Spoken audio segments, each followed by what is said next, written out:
Good afternoon and a very warm welcome to day 3 here at the Grand Hotel in Gosforth for the conclusion of the International Professional Championships. And we hope you enjoyed all the action we've been bringing you on the Friday and Saturday with that fantastic conclusion last night with Reese being crowned the champion. Well, the action continues today with the conclusion of the amateur, with the ladies and the open events, and we'll be bringing you action from all 3 of those. I'm with my resident expert, Mark Pickworth. Mark, what a fantastic conclusion last night, the 2 semi-finals and the final. Reflecting back, what are your thoughts on those 3 matches in particular? Well, first of all, the semi-finals, wow, what 2 semi-finals we had. They had pretty much everything in them at all, didn't they? It went right, very much down to the last frame. The amount of nerves that all them players shown in the last 4 was phenomenal, and how some of them players got through into the final, I'm not really too sure, and I'm still not too sure if they actually know themselves, to be honest. But credit to Reese. In the end, he got over the line against a pretty worn down Craig Marsh, to be honest. But it was an incredible day and an incredible final, and an incredible champion in Reese. And just a word about our 2 losing semi-finalists, Robert Stephen and Wade Morley, new pros on the circuit this year. What a fantastic achievement to get through that field to reach the semi-finals and come so agonisingly close to the final. Yeah, absolutely, and they both had chances of getting to their maiden final, which I'm sure they will look back on, but they'll also look back on to be super proud of themselves. And there's no doubt, the door is now open for them to obviously keep going and keep trying, and no doubt, sooner or later they're going to be picking up a trophy or 2. So the focus of today moves to the open event, so that is all the amateur players and all the professionals in the same event. And as usual, we see the usual amount of shocks, the amount of pro slaying that is going on, and already there's been some early casualties. Pro slaying, wow, what a remarkable mark that is. We've already lost Ross Fernie and Luke Sanches. They've left the competition already. I think the professionals, they really do hate this event because the amateurs, they just come into line. They just want to beat all the professional players, and it's happening again. Do not be surprised if we see another amateur player in the final tonight. Well, 2 professionals who have made it to the next round is our first match on today, Chris Bowen and Michael Tomlinson. So for people who have not seen these players before, not aware of them, tell us about these 2 players. Well, Michael is from up north and he's been a professional this year. He's a great player, really great on the eye, great to watch. He's come through a very tricky tie against Nathan James, got through by the odd frame, 7 frames to 6. And then Chris Bowen, we know Chris Bowen, but if you've seen him on your TV screens, he's another great character of the game, and this is going to be quite explosive, to be honest. Great shot maker Chris is, and Michael Tomlinson, one of the best potters in the game. And if we were doing walk-ons, Chris Bowen would be the king of the walk-ons? Yeah, absolutely. If we did have the walk-on music now, and I think Michael wouldn't even bother, to be honest, because Chris Bowen will be taking the title in that one. Well, unfortunately, we won't get to see that. Maybe if he lifts the title, he may do a bit of a shuffle for us. You never know. Okay, well, I think that's enough from us. It's time to get the action underway. So stay with us throughout the day. We're going to be bringing you action from the open events, and we will also be bringing the final of the ladies and the amateur events later on this afternoon. And then wrapping up around about 8 o'clock with the final of the open. It's going to be another frantic day here at the Grand Hotel. 22 tables non-stop going all afternoon. So without further ado, let's get over to the commentary box and get the action underway.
Good afternoon. I've made it safely to the commentary box, and here we are, Chris Bowen against Michael Tomlinson. Surely this is going to be another cracker of a match. Chris Bowen, got this match underway.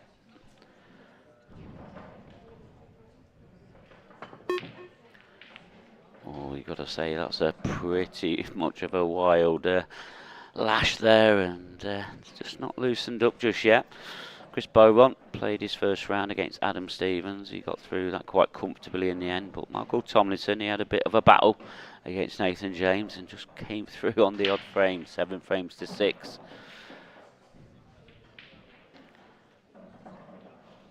The Tornado against the Bazooka.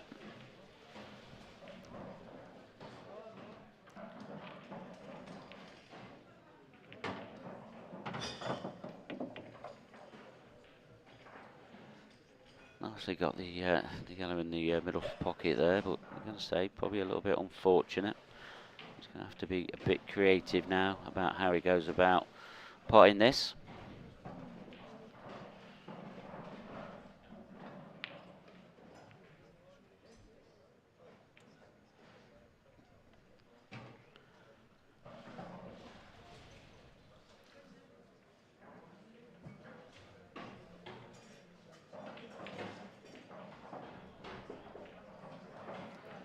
So Chris back to the table.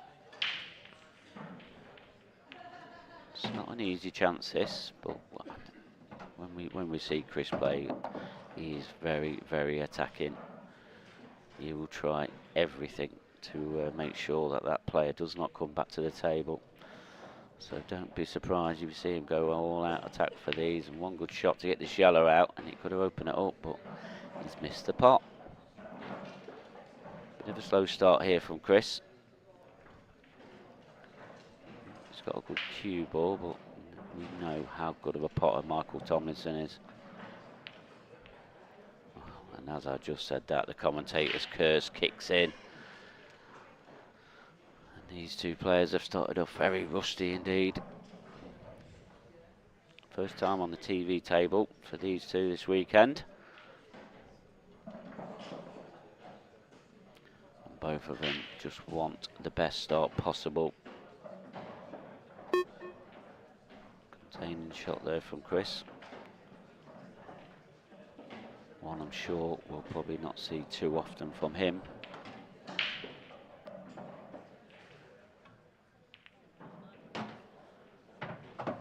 So then what can Michael do now?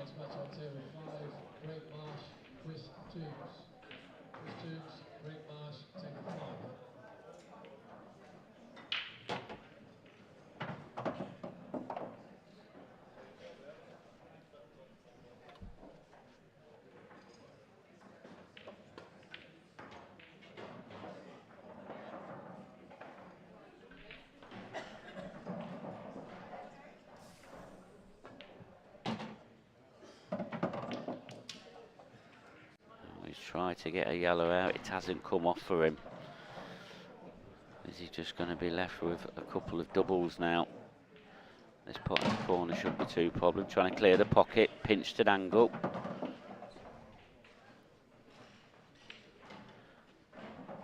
the next pot he's got on, I don't think it's too easy. I don't think that yellow passes the black into the left centre. If it does, it'll be okay. Or does it pass into the corner? Got this tricky one down the line. This is very, very difficult.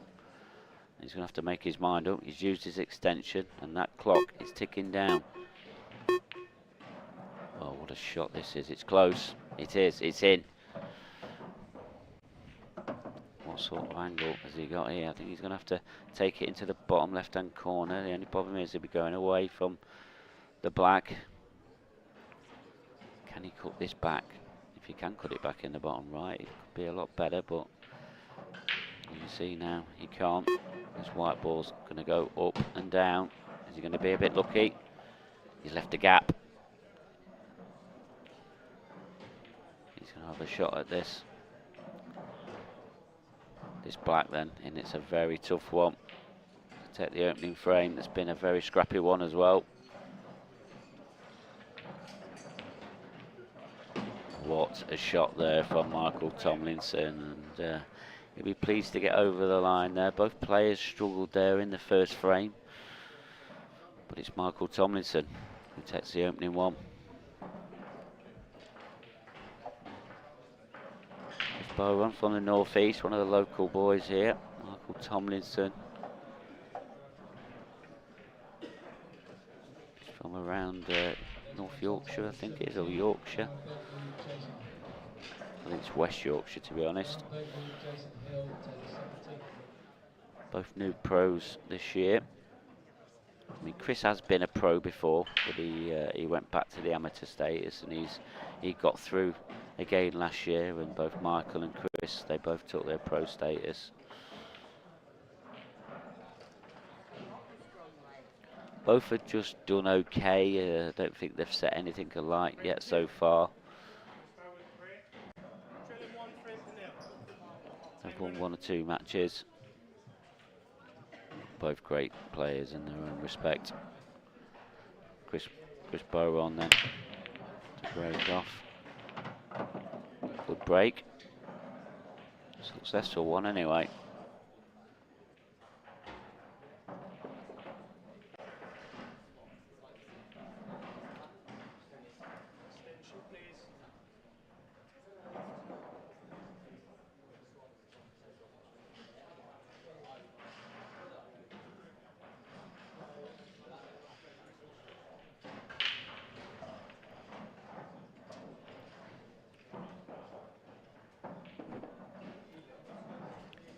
So having to take this plan, it doesn't look that easy. This doesn't. Played it well. Now these reds.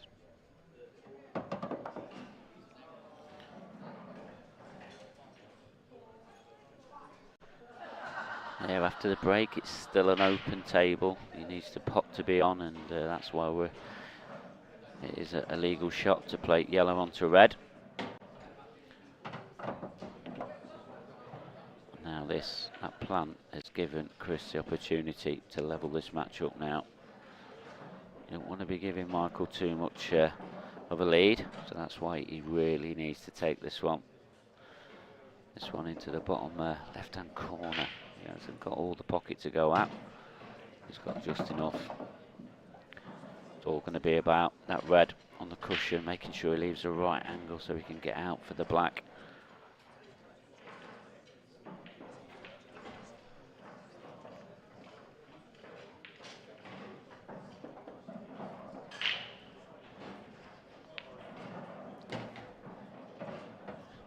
Love that to roll through a little bit.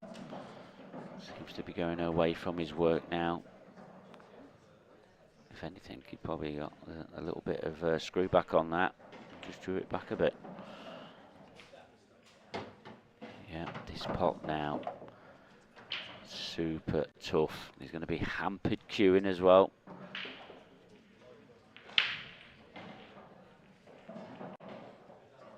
How close he is to that yellow. It's not an easy shot, and what's worse is that red's come away from the pocket.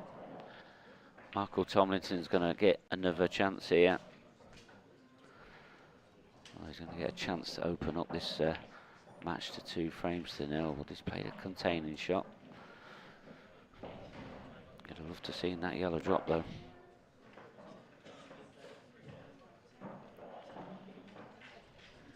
Can Chris make anything out of this red? Can he get it going anywhere? Is he trying to just play the skill shot red onto yellow? This is super, super tough. Good effort.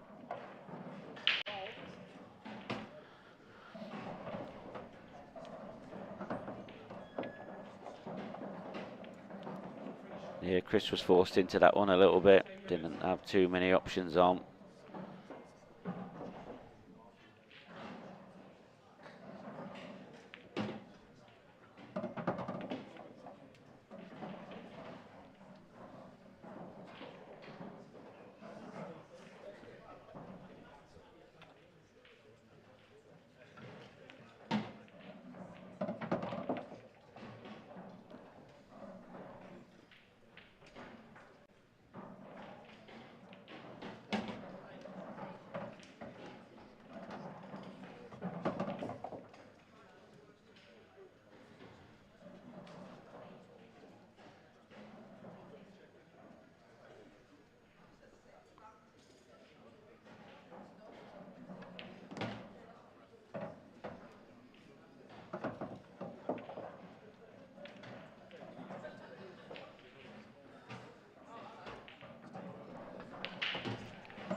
is still plenty of results going off at the moment. Remember, this is the last 64 match, so I'll keep you right up to date with all the latest scores. And the last night's winner, Corey Reese, he's in action at the moment. Let's have a quick look at his latest score. He's currently 1 frame away now from going through to the next round. He's playing Dean Wilson, 6-4 ahead.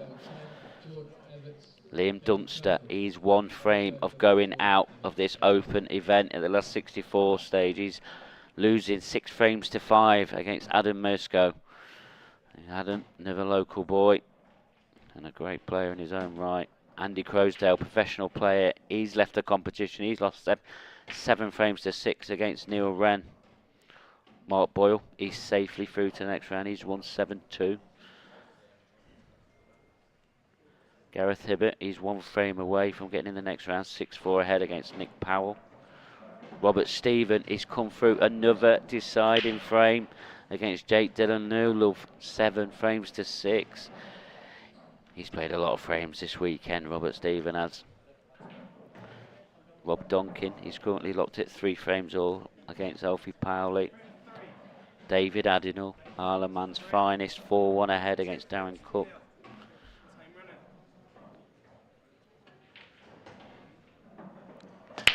Keep you right up to date with some of them scores. And in the last 128, Gary Southern against Daniel Wiley, that's 6 frames all.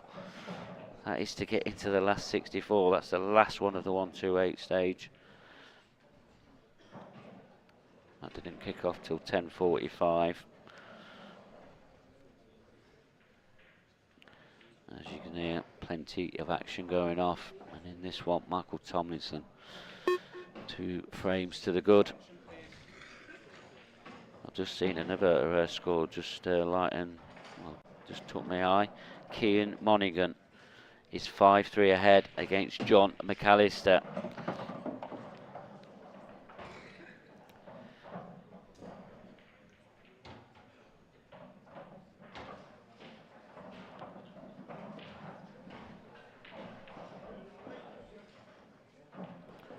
Another good game in this last 64. Morgan McInnes, he's going to be playing Ben Davis. That's a great game, that is. Dave Stratford, remember he's won the amateur title before. He's playing Mark Farnsworth. They're due on next at some point. Plenty of great games out there.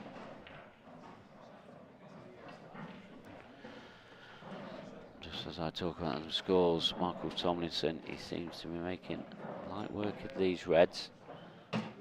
Seems to have settled down a little bit now, but he is going to have to avoid all sorts of traffic here to get on this red in the top half of the table.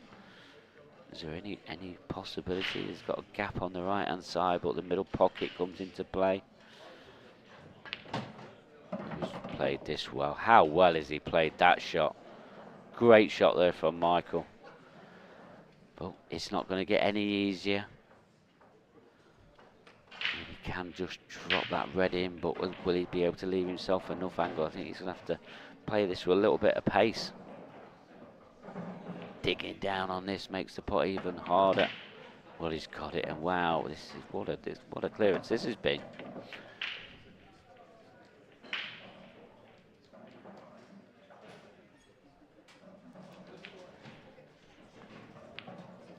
Oh, he's missed the black though. That was the easiest one of the lot. All right, Chris Beaumont, this is your chance to get back into this match.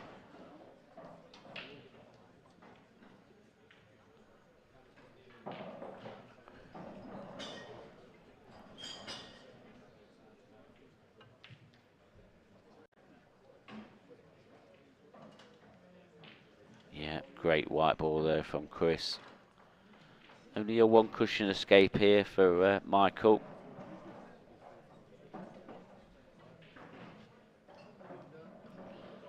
Catches this on the side. This is going to be going close to the bottom left-hand corner. He's hit it full. We'll see Chris now. He'll take these on. He won't. I don't think he'll be hanging around.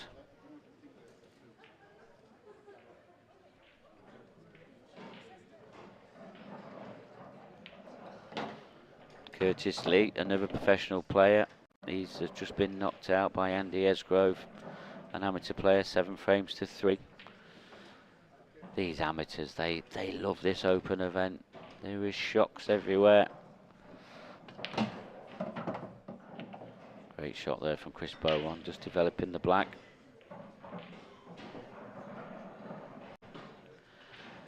And Daniel Wiley, he's stopped a shock of his own. He's got through that last frame. He's beaten Gary Southern 7 frames to 6. He's now got a tie with another amateur player, Jonathan Price. He'll be straight back on soon. So the last 64 has been completed now with Daniel Wiley getting in there.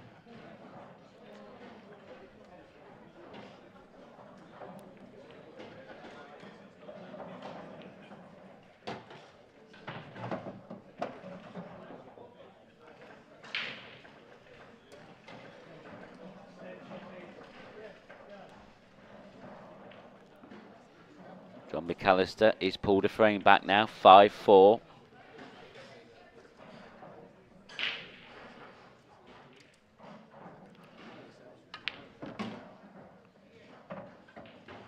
Chris doing a lot of work with this cue ball.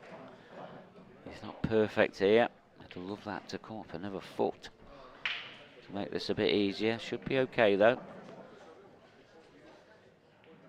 Done it on and off the cushion. Back up for the black. He's short of pace again.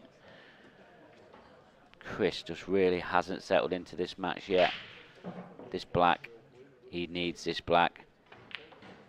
He takes the black as well. Great pot there from Chris. See the little tap of the table. He really wanted that and he's got it. It's 2-1 now. We've got a match on. Liam Dunster.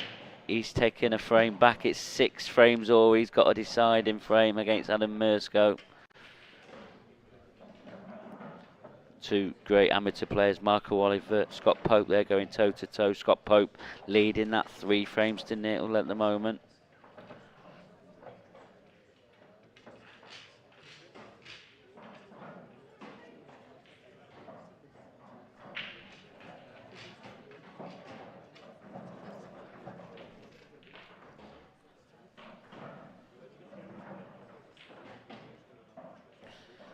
Clint Ianson, he's in action as well at the bottom half of the draw. He's 1-0 down though at the moment against Regan Boyle. That game's only just started.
Good opening pot there from Chris, but he's going to have a little bit of work to do here.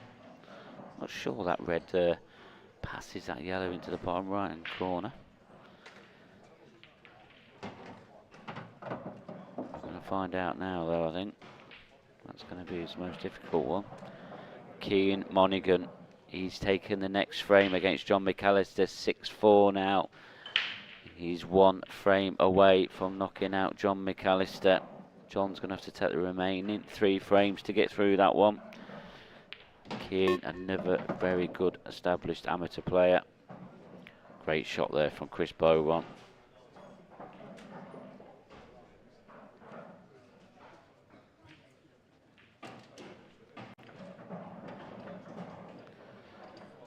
If you want to keep up to date with all the scores, go to IPApool.com. All the links are on there.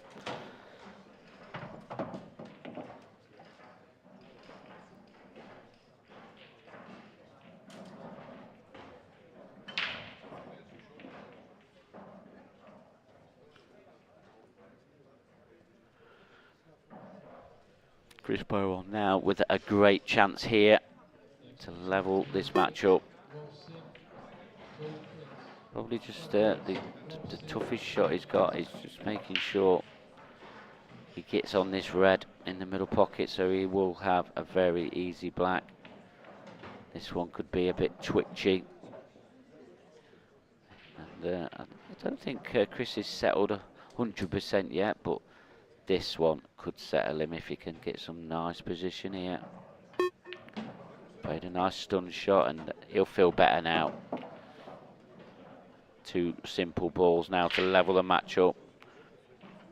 We'll be into a best of 9.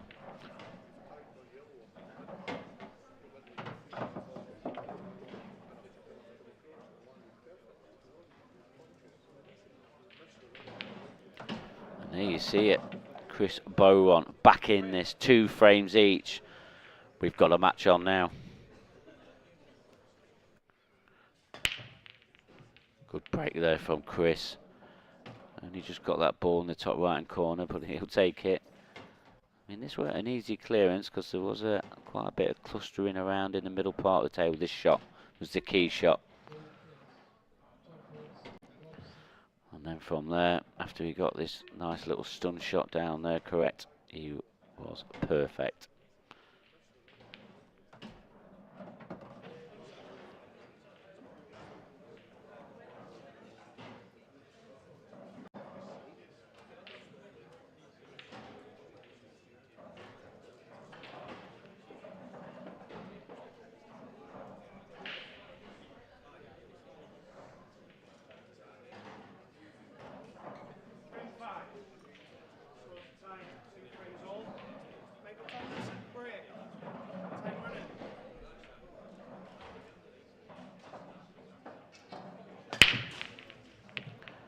Another crunching break there from Michael Tomlinson. How was a ball not dropped there?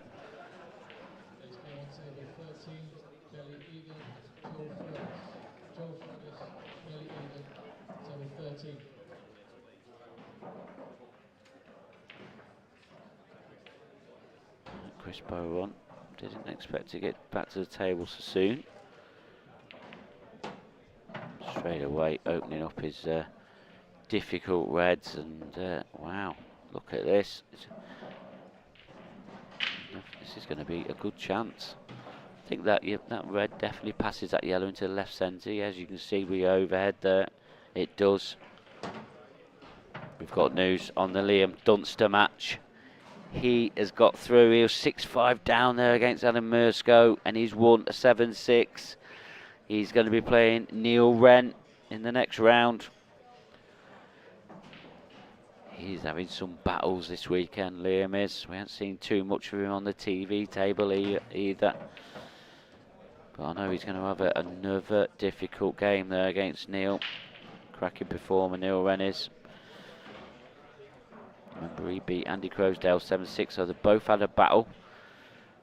That's going to be a great game.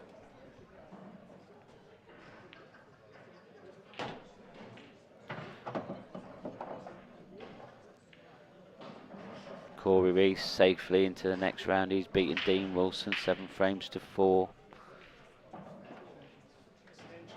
John McAllister, he's pulled a frame back. It's 6-5. That's one of them. Needs 2 more.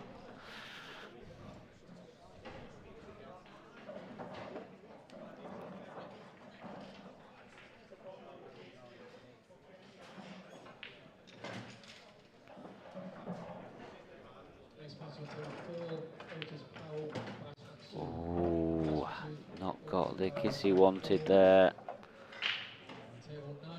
Just didn't get into it enough. He'll be a little bit disappointed there.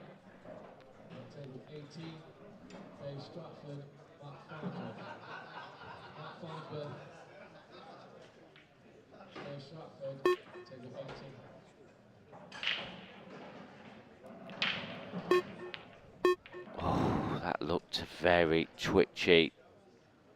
Oh. And I still don't think Chris Bowen's settled into this match just yet. He's left Michael Tomlinson with a chance here. Left himself a nice angle now just to open up these 2 yellows in the top half of the table. He's expecting to be guaranteed on the one in the centre. Not come out too bad. He'd have loved to have been on one of the 2 yellows that he cannoned into.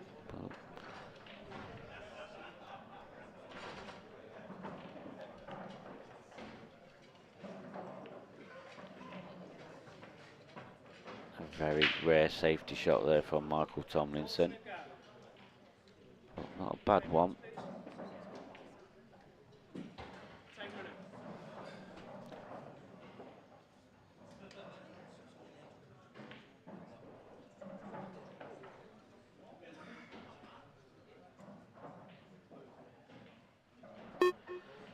Some more latest scores for you. Wade Morley 4, Steve Wall 4.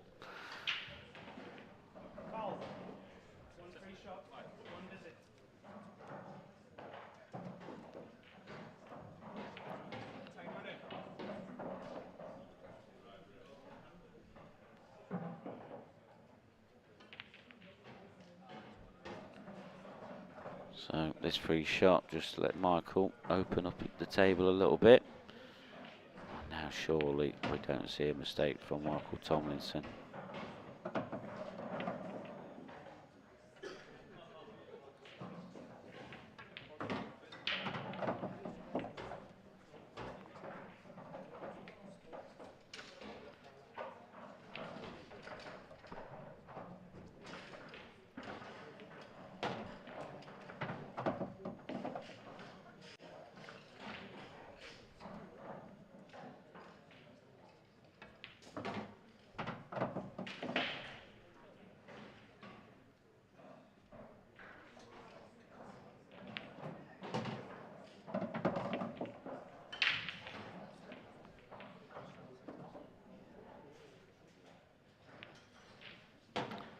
Very good clearance there from Michael. He's back in the lead, 3 frames to 2.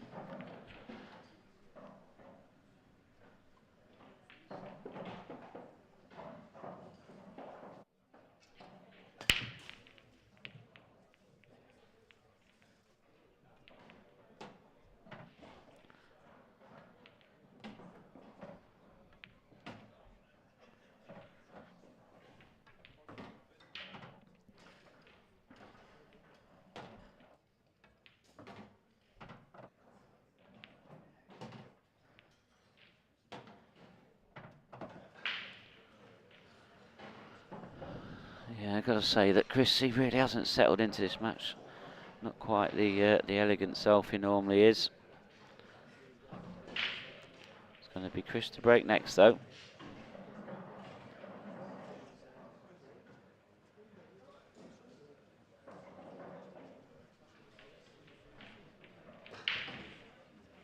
Frame 6. Chris Bowen break. Drilling 3 frames to 2. Time running.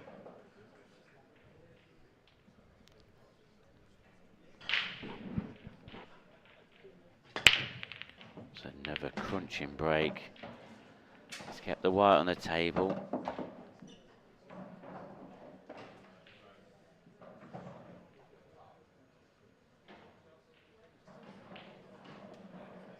Both have got a bit of awkwardness about them. It's just about how he sees these now, which balls he can use to develop the areas he needs to. Craig Marsh, last night's professional runner-up. He's 4-2 ahead now against Chris Toombs. He's only been on there 20 minutes, or less than 20 minutes. Well, 20 minutes it is. 6 frames done already. He's not wasting any time.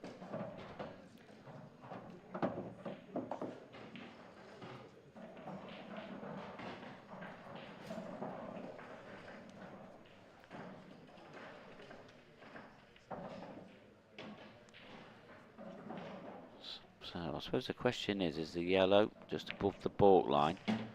It's the closest to now. I think looking at that camera angle there, you can clip that into the top left-hand corner, top right on your screen, top left now.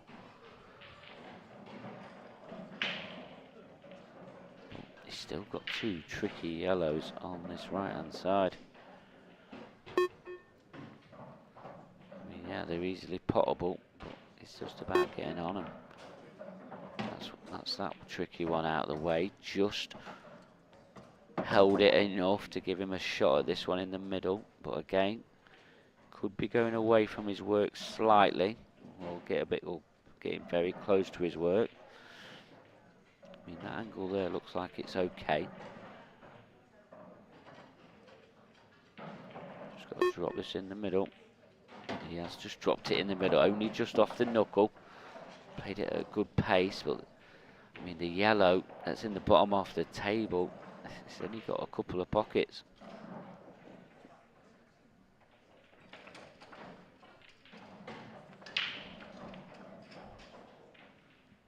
Don't think it goes into the bottom corner. Looking at that, definitely not. So he's going to have to do a little bit of navigating with his cue ball. That clock, you can hear it, it's ticking down. He's missed the yellow though. Didn't get on his final yellow. But he's missed the pot, and Michael back to the table.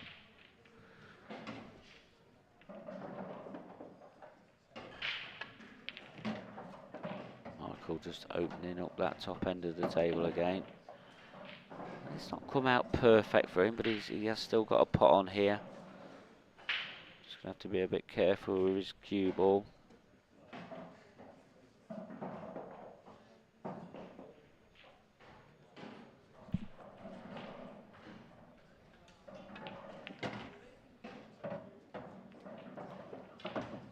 Some more latest scores, just why Michael's working these out. David Adenall is now only one frame away from getting into the next round. 6-2 ahead against Darren Cook.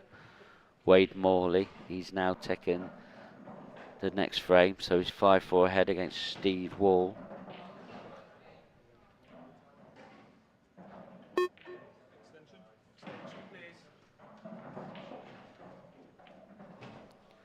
Morgan McInnes, he's now taken a 2-1 lead against Ben Davis.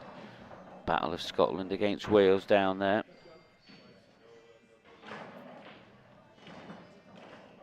Clint Jansen, he was 1-0 down, he's now 2-1 ahead against Regan Boyle. That John McAllister match is still going on. It's 6-all now, just as I was speaking about it. That's going down to the decider. Cian Monaghan, he was 6-4 ahead, remembering that. John McAllister's taken the last two frames. They were into a one-frame decider.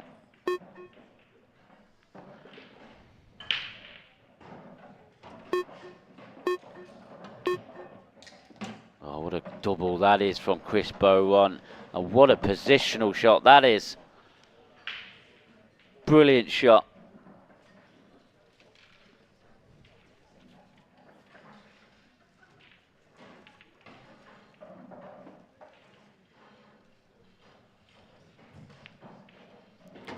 And what a great clearance this has been.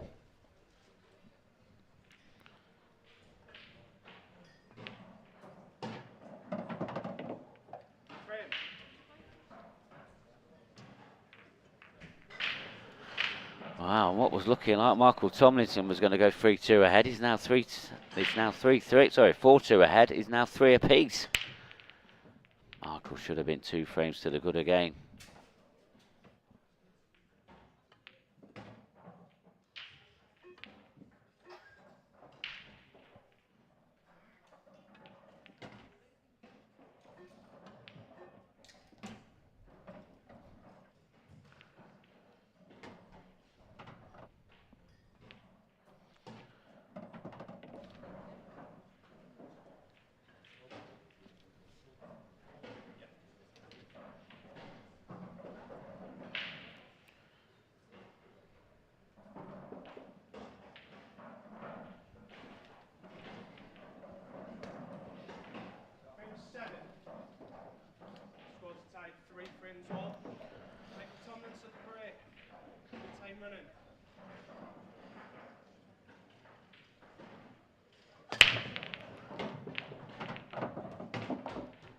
crunching break there from Michael Tomlinson.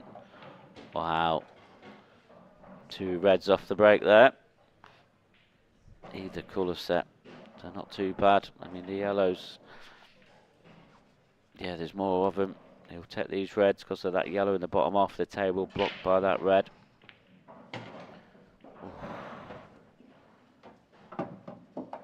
It's just like he's overdone that, is he? Can he get through to... Oh, he's playing the red onto red. He's got straight down to it, and he's missed it.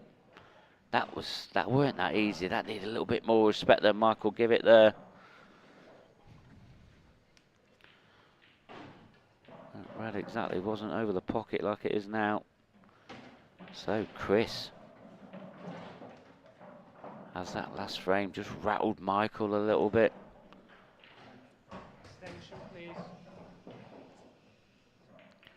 Chris Bowen, you've got to say this is a big frame.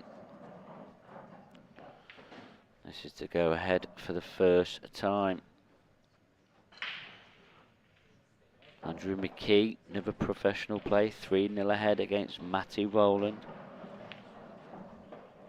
Good opening pot there from Chris Bowen.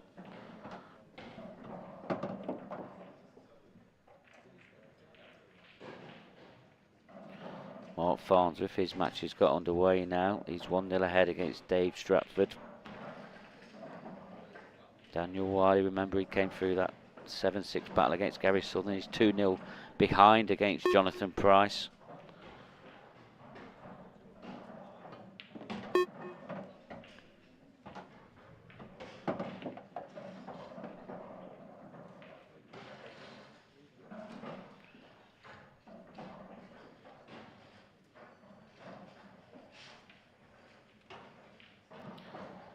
Liam Roberts, who beat Ross Fernie this morning, 7 frames to 5.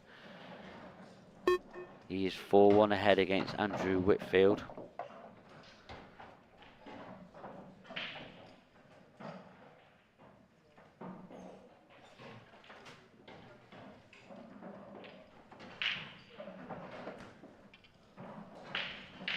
Michael Oliver, Scott Pope. There's a bit of a comeback coming on there. Remember, Scott was 3-0 ahead. It's 4-2 now to Scott Pope.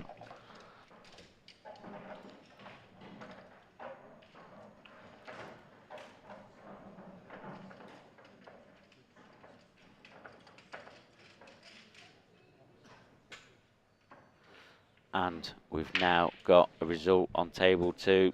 Cian Monaghan against John McAllister. And John McAllister, he's out. 7-6 to Cian Monaghan. He's into the next round. John McAllister has had a very quiet weekend here at Gosforth. Just losing by the odd frame there.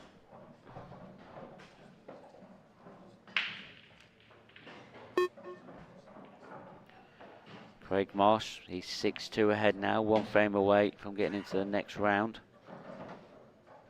And just while we're talking about them latest scores, Chris Bowen is going about his work very nicely. A little bit more work to do yet. Can he get anywhere near this black ball? Big moments in this match. He's missed the yellow though. Tried to force it and force an angle and try and drift back past the black to give himself a shot.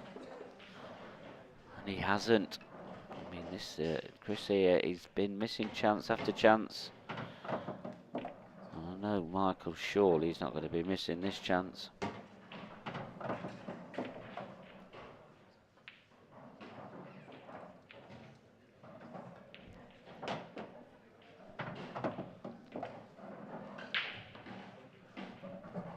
Michael Oliver has got to within 1 now, 4-3 down against Scott Pope.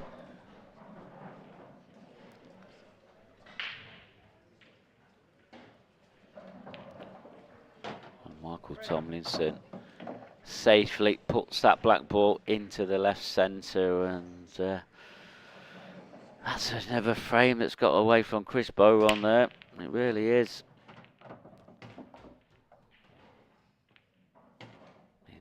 that shot there. And this red onto red, it's just, yeah, nowhere near.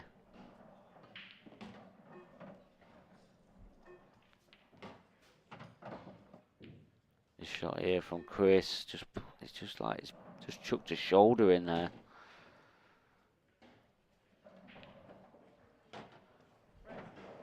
And that black in gives Michael the lead again. Chris is missing chances that he should be taking.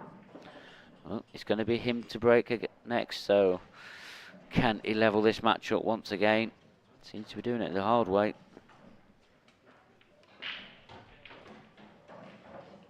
Frame 8. Chris Barron 3. Drilling 4 frames to 3. Time running. Craig Marsh safely into the next round. He's won that last frame there, 7 frames to 2 against Chris Toombs. No trouble there. Oh, there's trouble on this table though. It's Chris Boron. Gotta say he's unlucky there to be kicked in off. If things weren't going bad enough for him already, they're just continuing to go against him.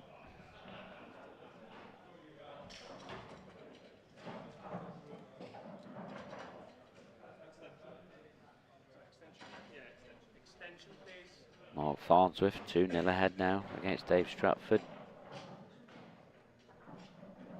Morgan McInnes 3, Ben Davis 2. That could go down to a deciding frame as well. Do not be surprised if it does. Clint Ianson just taking the last frame, 4-2 ahead now against Regan Boyle. Dave Stratford, he's pulled one back against Mark Farnsworth, 2-1 now.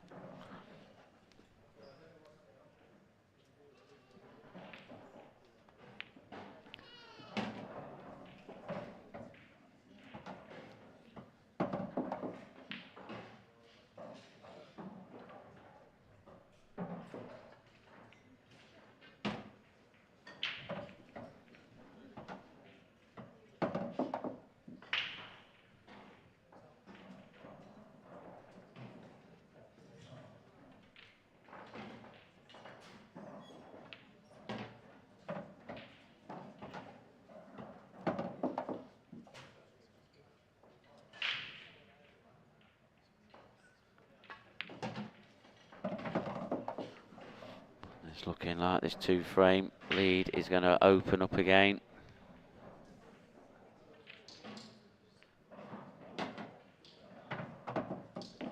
Left himself a nice angle here on this one in the centre. Set the last red in the same centre. And this is very simple now for Michael. This is going to be 5-3, 2 frames away. You see it, 5-3 it is. It's going to be Michael to break next as well. That reverse clearance there from Michael.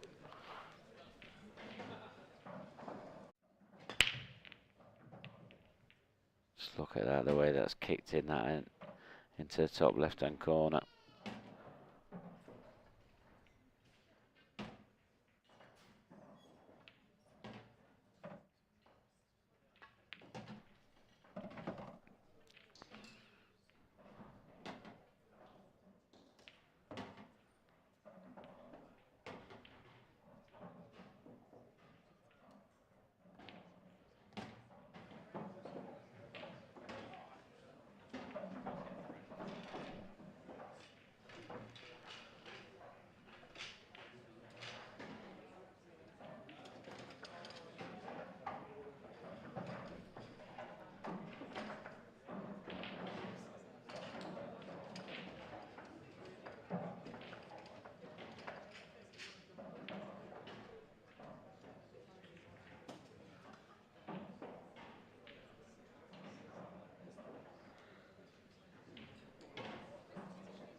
Leading 5 frames to 3.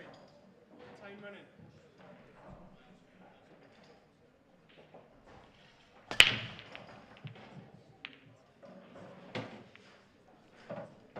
Another successful break there from Michael. Wasn't his cleanest of breaks.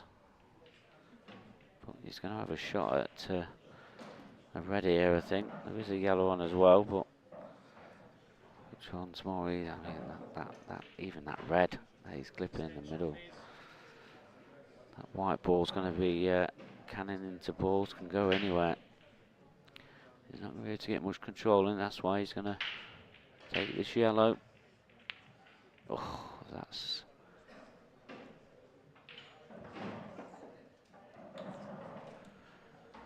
Yeah, that was way off the mark, that one.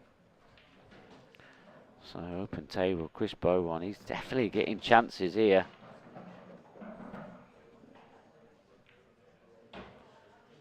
Dean Shields, 6-1 ahead. Now against Simon Ayres, 1 frame away. Rob Duncan, he's also 1 frame away, 6-4 ahead against Alfie Powley.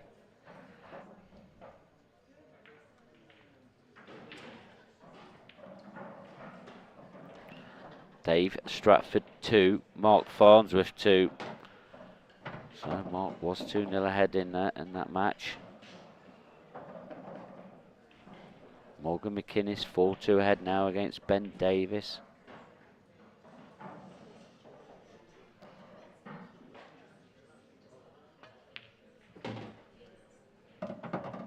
Oh, what's Chris done there?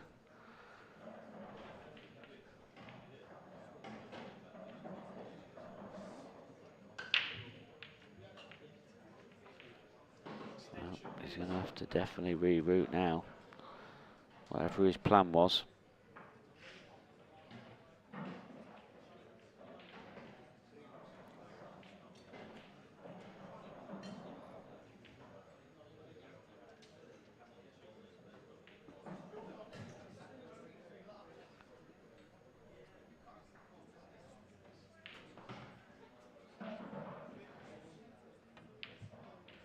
Played a double. Great double there from Chris Bowen. I don't think he's out the woods yet. Daniel Randall, Paula Boyd. Paula Boyd, Daniel Randall, table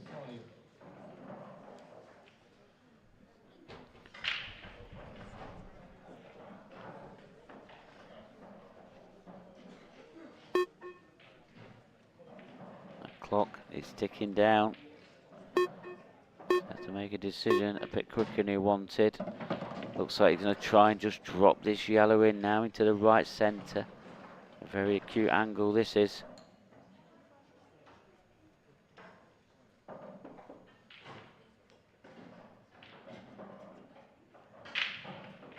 Oh, what a great shot there from Chris. You know, his back's firmly against the wall there, and he's answered a question. And he's put the black, he's back within 1. He's not going away just yet, our Chris Bowen, the bazooka.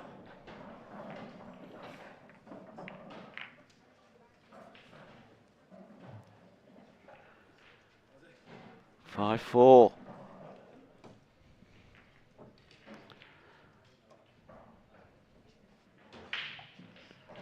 It's going to be Chris to break next. Remember, he's kicked in off on his last break.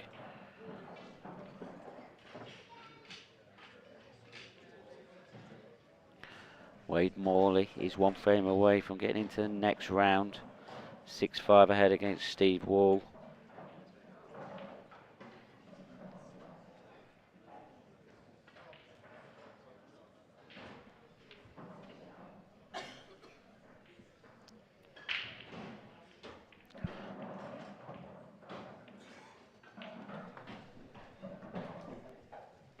Frame 10.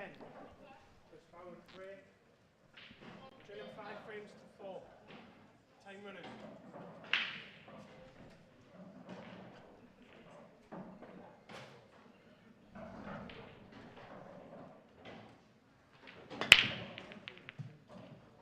Put a lot of shoulder into that one.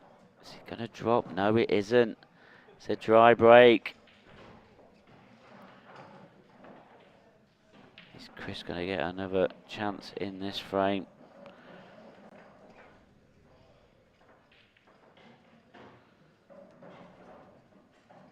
Clint Ianson just taking the next frame. 5-2 ahead now against Regan Boyle.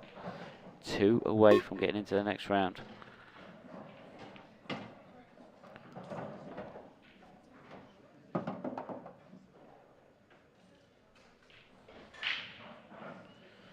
So Michael off Chris Bowen's dry break. Hasn't got much of an angle to work with, I don't think, with this yellow, but wow, how well has he cued that?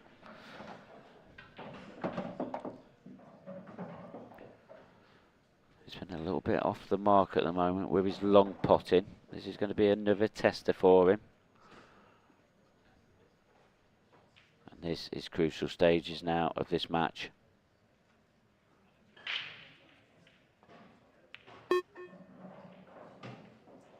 Nicely done.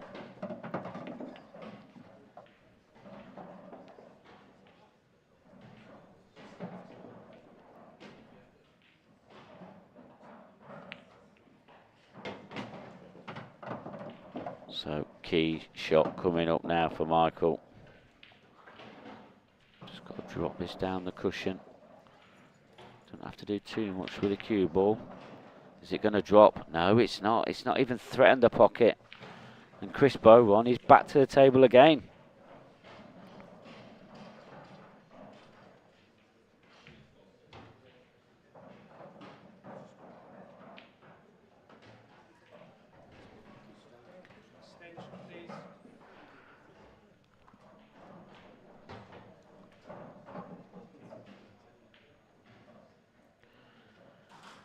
So Michael, he has got that pocket tied up in the top right hand corner. What can Chris do? Just why Chris is thinking that. Rob Duncan, he's safely in the next round. Just taking that final frame, 7 frames to 4 against Alfie Powley. Containing shot there from Chris Bowen. Very clever one.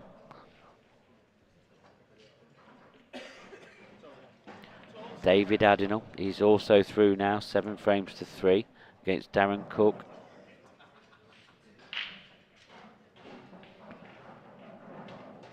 Yeah, it's an easy hit there for Michael. Still got control of that top right hand corner.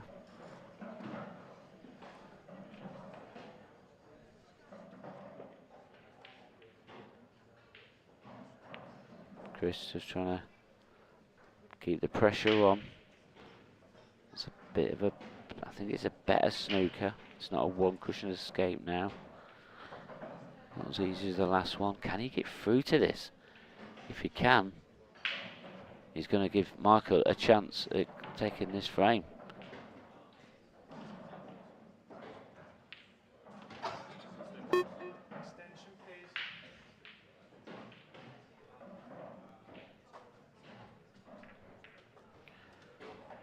So I think he's looking at this again. He's going to have to make a decision sooner or later because that clock is ticking down. Opting for the one cushion with side. This is missable. Played a great shot there. But he's not hit a cushion. So it wasn't a total snooker. Oh, that's careless there from Michael. I mean, if he knew it was not a total snooker, why has he not played with a bit more pace?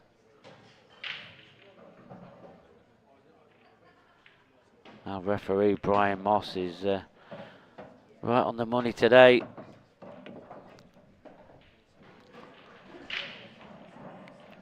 Wow, how crucial is this moment going to be now in the outcome of this match?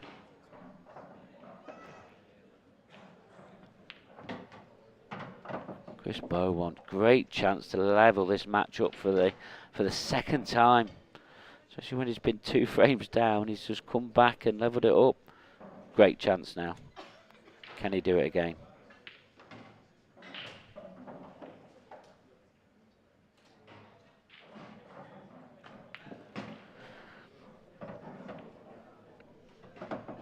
Mark Farnsworth back in the lead against Dave Stratford, 3 frames to 2.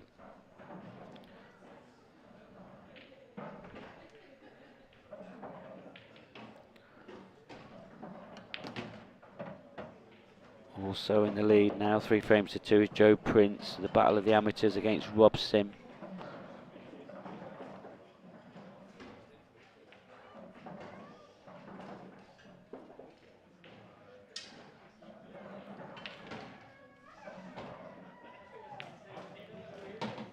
Oh, he looks short of pace here. Short by about 2 foot. Just hasn't found the pace of this table at all, Chris hasn't. What's he going to do now? He's probably going to have to play a containing safety.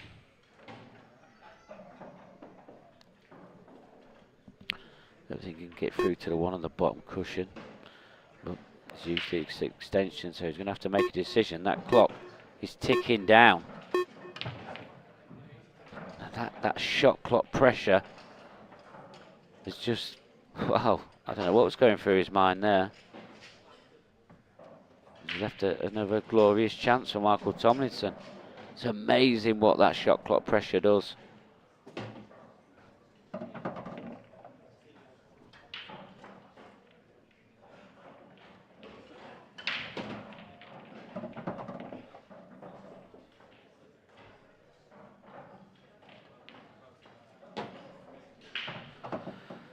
And easily dispatched there from Michael. 6 frames to 4. What a crazy frame that was. First had the incident of Michael not calling a total snooker. And then we've had shot clock pressure there from Chris Bowron and led him into just lashing out. Crazy, crazy game. Well, it's Michael Tomlinson now, only 1 frame away from getting into the next round. Thought it was odds on for Chris to be levelling that match up again.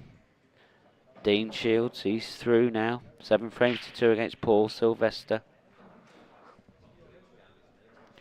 Dave Stratford 3, Mark Farnsworth 3, levelled up again.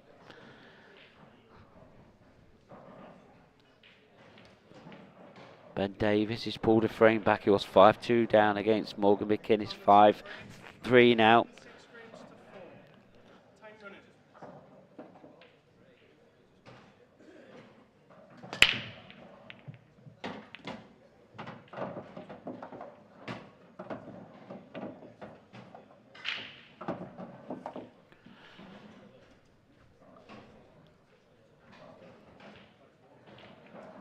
Good break there from Michael Tomlinson.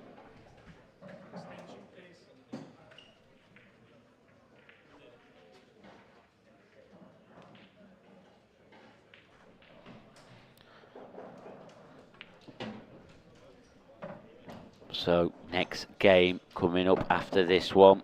This one could be over very soon. It's going to be Rob Duncan against last night's professional winner Corey Reese. That is coming up straight after this match.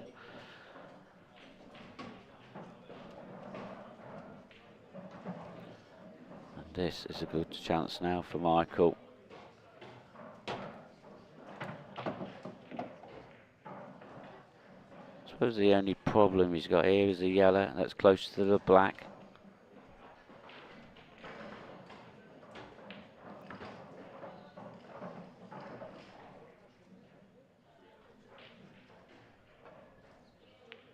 Just dropping that one in, unless it goes into the right centre. If it does, that's a bonus, but how will he get onto his last yellow? I think we're going to see another twist in this one. Can he dip deep enough? Here he can. But what's he going to do with this last yellow? Reverse double.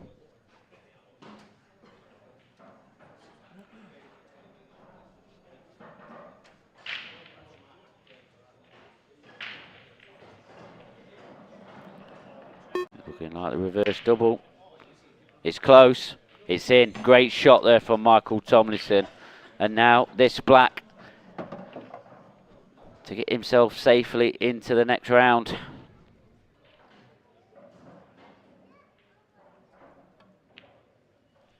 And there you see it. Great shot there from Michael. I'm going to have a few words with Michael about some of the antics in that match, and I'll be back.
Well, where I am with the winner of the first match of the afternoon, Michael Tomlinson.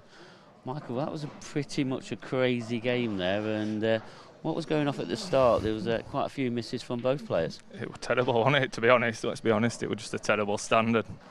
We both found a couple of finishes, but other than that, easy chances, both missing. You'd expect not to get another shot, and he'd mess up, I'd mess up. It was just a terrible match. What do you think it was down to? I mean, it's not your first match of the morning, is it really? So, no, is it the TV table a little bit different to the others? Not really, I didn't feel nervous.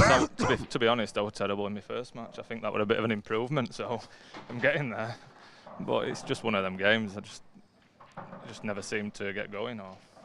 And also in that match we saw a bit of a crazy frame in frame 10. Do you want to talk through me about what went off with yourself? I mean, you didn't call a total snooker, is that right? I think I called extension, but not a total. Right, okay, so it's not the terminology that needs to be used. I mean, we can't hear that in the comms and that, but that's what's happened. Yeah, I think you were right, to be honest. I didn't say total, I just said extension. And then obviously down toward the end, Chris Bowen, he should have levelled the match up again at 5 frames each. And do you think shot clock pressure got to him a little bit? It did at end there. He missed one. He were on countdown of 5 seconds when he was screwing down table, and he missed one. He missed a couple. He left a couple late on shot clock, and I think that helped. He missed a couple of vital balls with shot clock. And you won your first match 7 frames to 6, against Nathan James? Nathan James, yeah, it was. And you could have lost that one as well, is that right? Yeah, he had a few chances to send me home really. So now it's just sort of a free ride. Hopefully I can improve and play a little bit better than that. Well, I've already told the engravers to start engraving your name on the trophy, so obviously the luck's with you at the moment. I can't see that, but we'll see. Well, you're through to the next round, and hopefully we'll see you again on here. But thanks very much, and good luck as well for your next round. Cheers, mate. Thank you. Well, crazy game it is, and Michael Tomlinson. I mean, Chris Bowen, he won't be too happy the way that ended out, and shot clock pressure can do some real strange things to you, and we've seen it in that match. And Chris was running around sometimes, lashed in a bit of a shot that he didn't really want to play.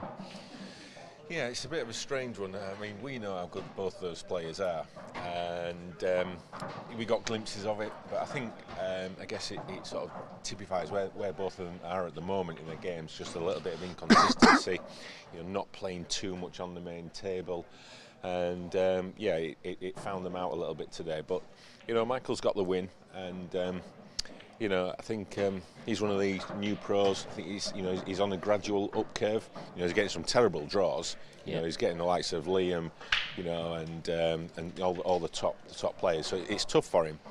But if he can just keep finding a way to win, like he has done this morning in 2 matches, if he can start to play himself into form, as I said, we know how good he is, and he can start to be a threat in these tournaments. Yeah, absolutely. I mean, I think I said in comms that they've had an okay start, and that's all it has been. It's just been okay, especially when you compare him to like Robert Stephen or Wade Morley, who they've took the ball by the horns and they've moved on to a different level. Well, they've shown what can be done, and there's no reason why Michael can't can't follow suit. He's got all the talent in the world. You know, we know that. Won the amateur event in the Isle of Man last year to top the rankings, I think, and you know, announced himself, you know, in style.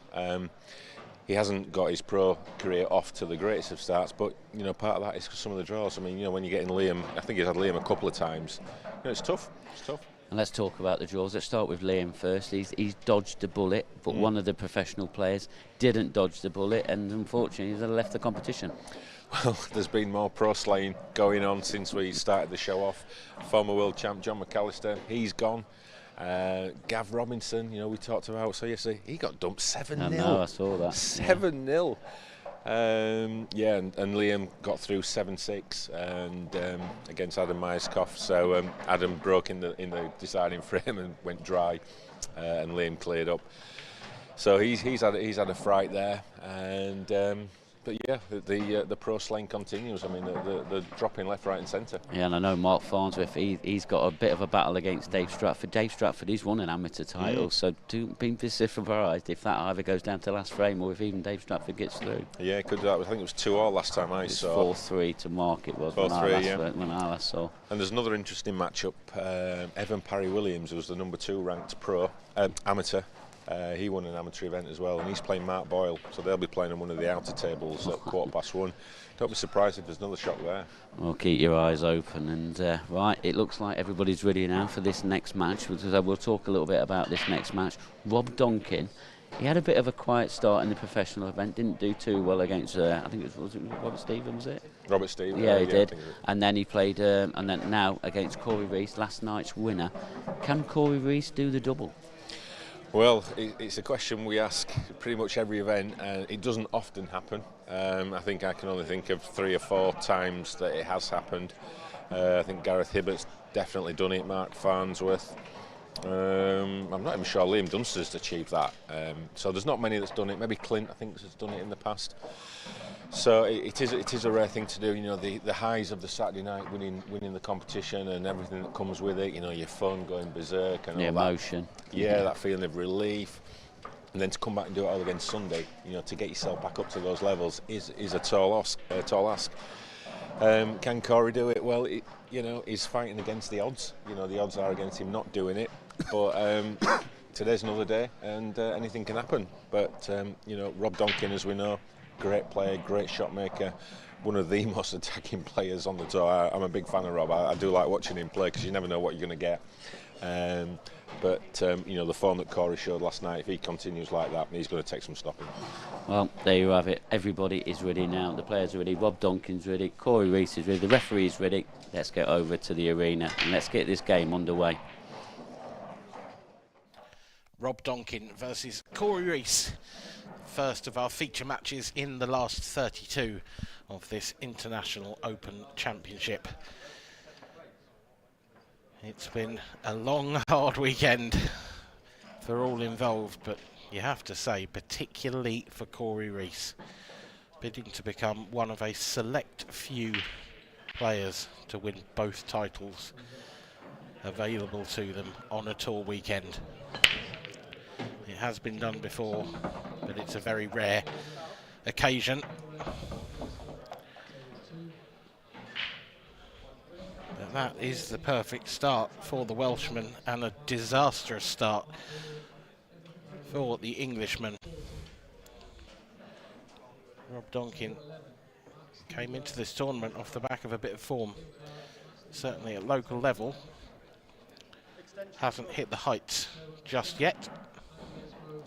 Corey Reese, on the other hand, well, he was magnificent last night in that victory over his compatriot Craig Marsh, and indeed throughout the rest of the professional tournament.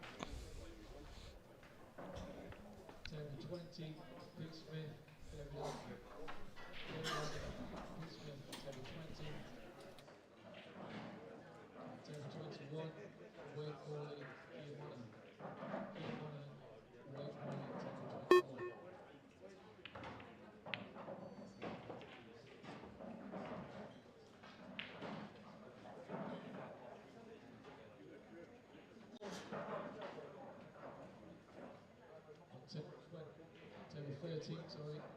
Kath Bale, Lawson. Jamie Lawson, Cafe 13.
Right, I'm back in the commentary area.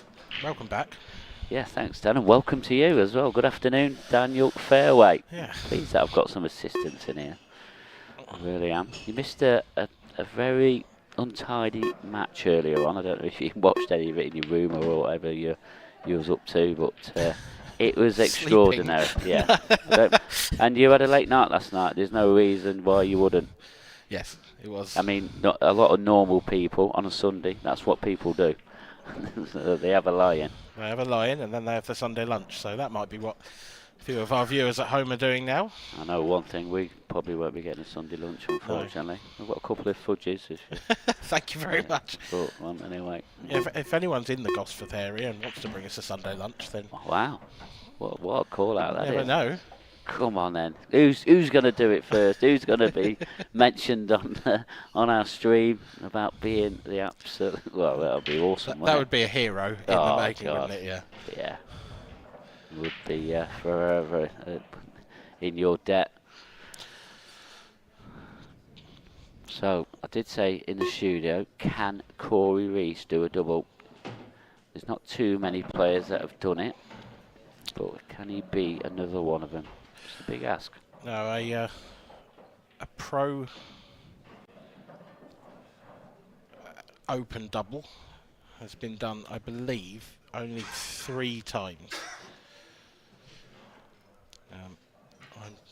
I am just going back through my records because I have found this information before. I know Simon Ward's done it,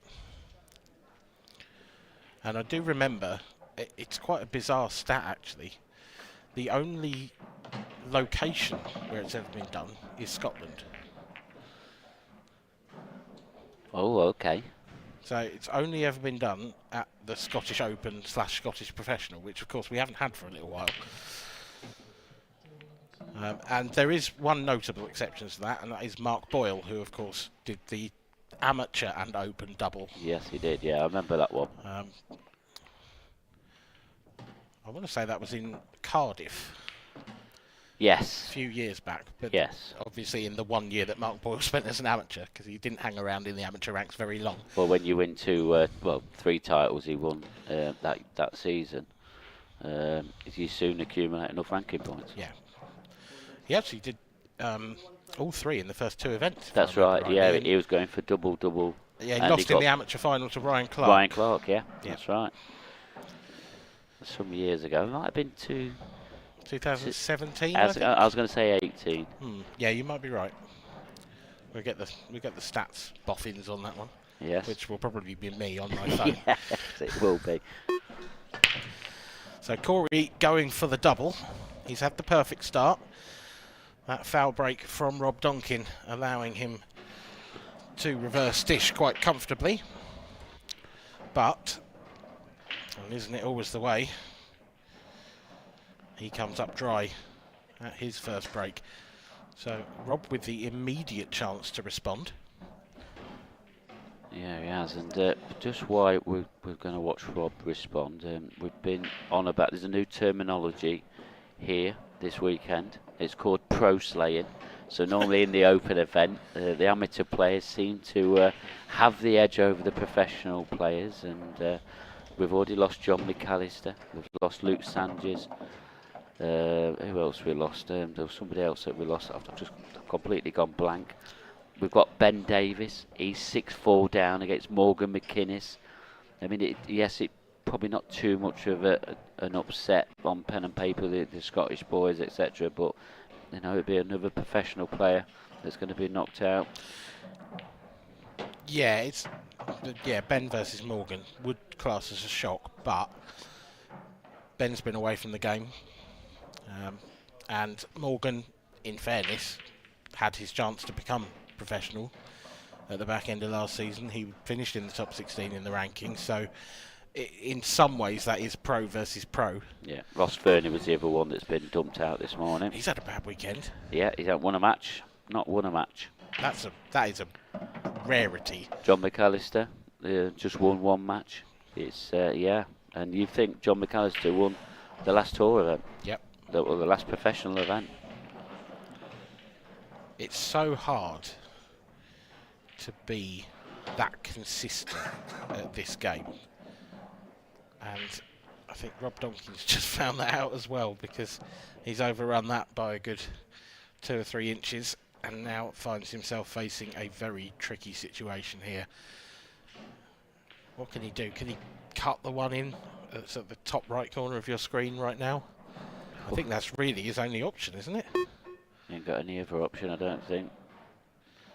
Big shot. Oh, it's gone double. Wow, that nearly squeezed through the gap. Yeah, I didn't think there was enough there to go through the gap. I mean, it's a clever shot, really, because he still left Corey something to think about with that red below the baulk line on the right-hand side.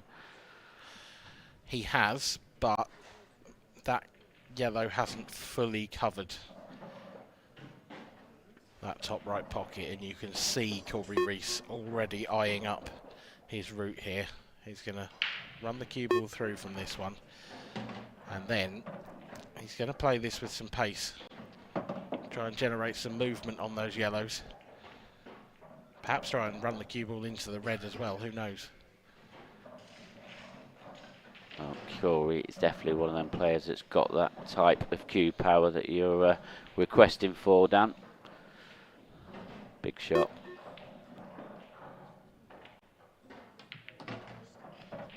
Oh, that's a bit harsh. Flicks and kicks everywhere, but the red stays where it is, and so does one of those 2 yellows that was causing Corey a problem. Well, either way, Dan, he's going to have another chance at getting that red out. That red on the baulk line is going to be helpful towards him getting that out. Yep, that will be the plan, because there's no real option now. Because Corey's moved all those yellows out into open play as well, there's a lot less areas to hide the cue ball. He won't be thinking about the safety options here, he'll be thinking about how he can attack that. Well, back to some latest score. Mark Farnsworth now, he's 1 frame away against a very tough match against Dave Stratford, 6-4 ahead now. Ben Davis, he's pulled one back, it's 6-5 now against Morgan McInnes. One game that's been very interesting to me is 2 great amateur players, Michael Oliver against Scott Pope. Scott Pope was 4-0 ahead in that. It's now 6 frames each. Another deciding frame. There's been plenty of deciding frames so far in this open competition. And just mention a little bit, Liam Dunster was in trouble while you was laid in bed. He was 6-5 down against Adam Mersko, and Adam broke off in the decider, drove break, and Liam cleared up. So it's all been going off, and I'm sure there's going to be plenty more possible pro slaying shocks going off.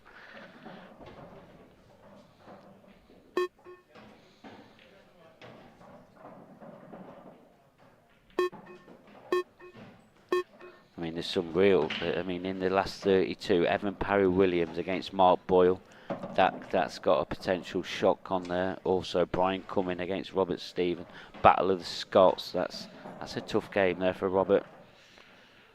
Back to the action here. Corey Reese has just painted himself right into a corner that he is going to very much struggle to get out of. He's missed his chance to break out that difficult red. He's left himself in no man's land. He's tucking up. He's trying to find safety. That's a very good effort. That's a very good shot. Yeah, it is. That is top draw. I don't think he can see the left-hand side of the yellow. It's directly above the black. If he can, that might be able to let him get some cover on the white ball, but this is the only option he's got, and that's going over towards that red, is it? Oh, it was. He's moved the yellow. That was always the danger, but it was all that Corey Reese left Rob Duncan. A good effort at a very tricky pot. I think Rob was half hoping that he wasn't going to move that yellow, but it was hope rather than expectation. And now Corey Reese. That excellent little safety shot. He's surely going to end up winning him the frame. Whoa, Corey. Well, he's absolutely leathered that. That's a bizarre shot. What's he going to do now? I think he's finished okay for the double, hasn't he? He has got a big pocket for the double. Yep, that is surely the option. The cut is awkward. It's just down to player preferences. The cut's nice, play at a nice pace, but you play the double at a positive pace, and that yellow helped. Yeah, that was... He had a huge target there with that yellow. Morgan McInnes 6, Ben Davis 6, a deciding frame. We're just getting into the meat of this match on the stream table, but yeah, out in the outer arena, it is all going off. Corey Reese leads by 2 frames to 0. Ben Davis and Morgan McInnes fighting for their lives in the last 64 of the Open. Yeah, there's 2 matches locked at 6 frames each. We'll keep you right up to date with that. Andrew McKee, another professional player with another tricky tie against another amateur player. Matty Rowland is 6-2 ahead. Surely there won't be an upset in that one. You wouldn't think so, but these things happen. Yeah, those matches that are coming towards their completion are, of course, in the last 64. We are now into the last 32. This match between Corey and Rob is the last 32 match. There are plenty of others just starting now. Interesting one there, Brian Cumming, Robert Stephen, Battle of the Scots. Very interesting one. Keep a close eye on this one. I think it's a great game. The Manxman, David Adenall, he's 1-0 up in his 32 match. And Wade Morley is 2-0 down to Cian Monaghan. Of course, John McAllister's conqueror. Yeah, Cian, yeah, he's a dangerous player. Another good amateur and good established amateur player, should I say. Another dry break for Rob Duncan as well. So far, neither player getting to grips with the break on this table this early afternoon. Mark Farnsworth safely into the next round for the North East contingent. 7 frames to 4 against Dave Stratford. He'll be pleased to get over that one because Dave Stratford is another great amateur player. Jason Hill, he's 1 frame away from getting the next round. 6-3 ahead against Darren Begley. Another tricky tie there for him.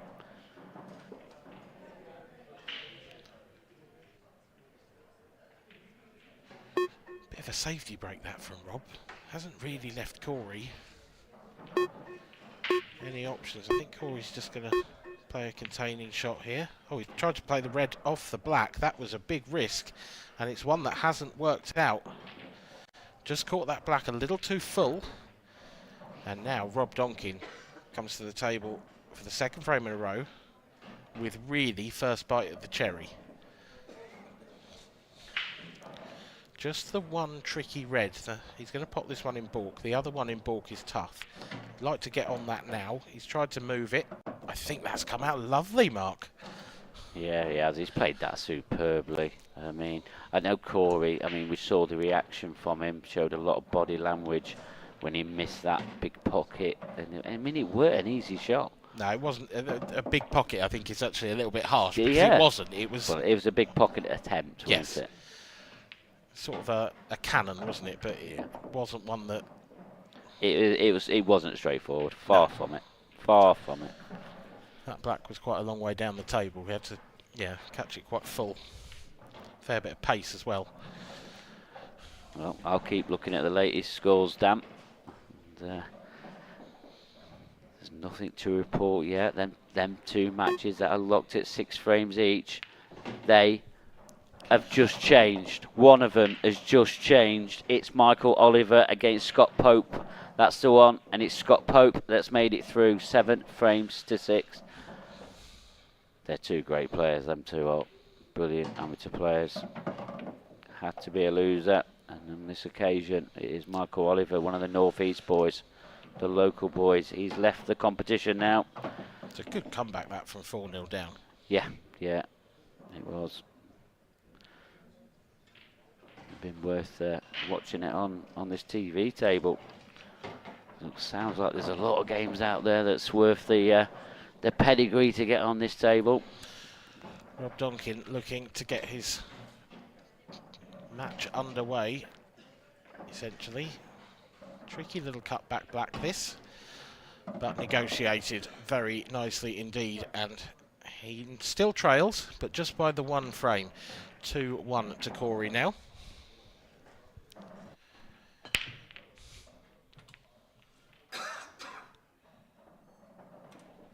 Wade Morley 0, Kean Monaghan 3. That is, Kean is having some run this morning, isn't he?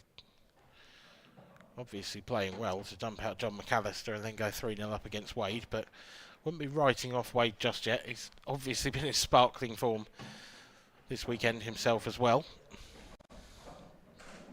First professional semi-final, leading. Just losing by the odd frame in 15 last night to Craig Marsh. Yep, Liam Roberts, who beat Ross Fernie this morning, he's 6-5 ahead against Andrew Whitfield. 1 frame away from getting in the next round.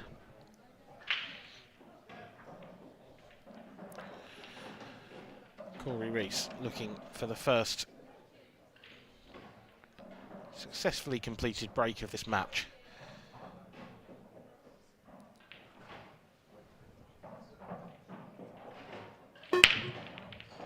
Cue ball straight back down the table. Yellows flying into both top corner pockets.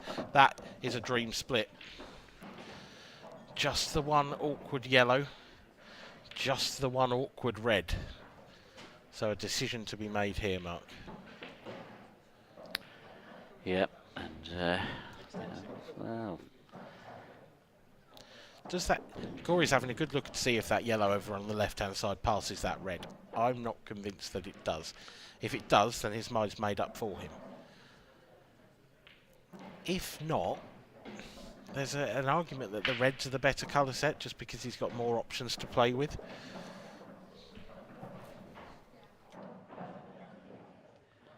yeah, absolutely. It does look very tight though. And I think that's probably the reason why. He's going to try and get this red out straight away. He's tried. Oh, he's got away with one there. That could quite easily have found the back of the pocket. Yes, it could. But he's gone after his bad ball early. Hasn't worked out entirely well for him, but he's still got the cue ball on the table, which he will see as a positive. I'm just wondering if that red that's on that cushion, does it double? Does it double past that yellow? Is it a little bit tight? Without a doubt, no. It passes. Yeah, it passes that yellow. That might be his next shot. Yeah, and I'm surprised then that Corey hasn't gone out for it earlier on, but not sure about this one. No, I think his intention was to play the double, but I think the cue ball's come too far down table now. I think that would be verging into double kiss territory. Well, I still think that might be his plan later on. Yep, and another Welsh player. We've got a result now. Morgan McInnes 6, Ben Davis 7. Ben Davis into the next round. 6-4 down in that he was. Oh, Corey. He's tried to move it again. It's gone worse. It's gone much worse. Yes, it certainly has. And there's less and less options on the table now to get that red moved. He's really only going to have one crack at it, you would think. He can either screw up into it from the yellow, the red in balk, or he can do this. He can play red off the red. Yeah, but that red then's travelling down towards the other yellow. It's not going. Yeah, I half expected him to leave the cue ball on the right-hand side of the table mark and stun across into it.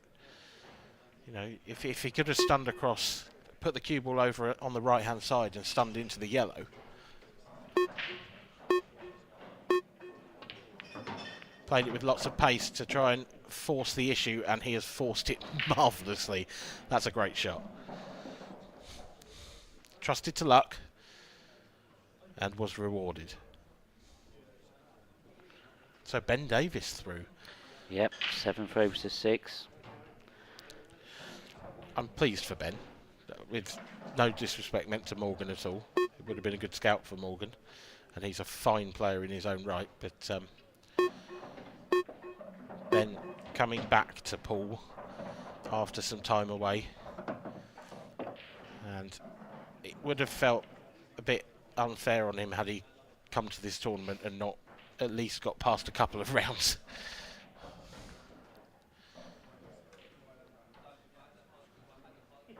Next match on table 6, the first semi-final of the amateur weight flyer Gary Southern. Gary Southern, the weight flyer, table 6.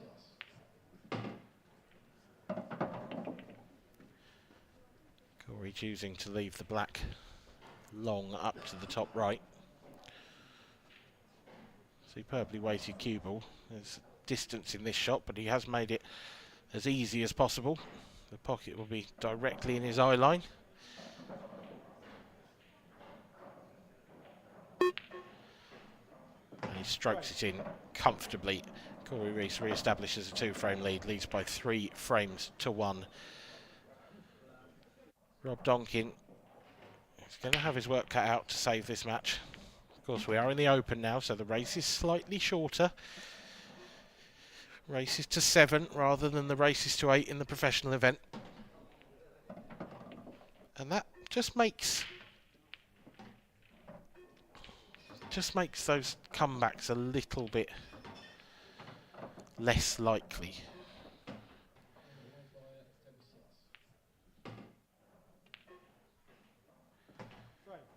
It's only 3-1, but we're really only a couple of frames away from this becoming a very improbable comeback. Rob to break next. He has the opportunity to change the narrative of this match.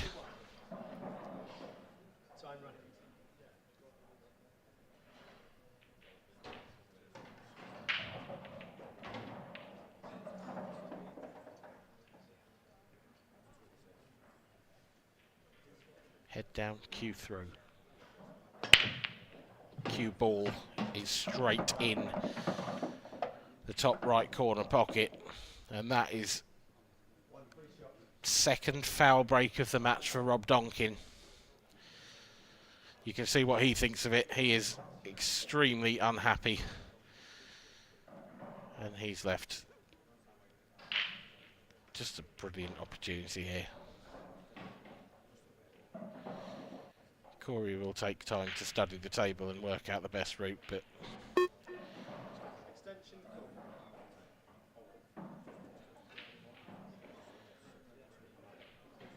you could paint numbers on these reds and tell Corey to take them out in that order, and he'd probably make it.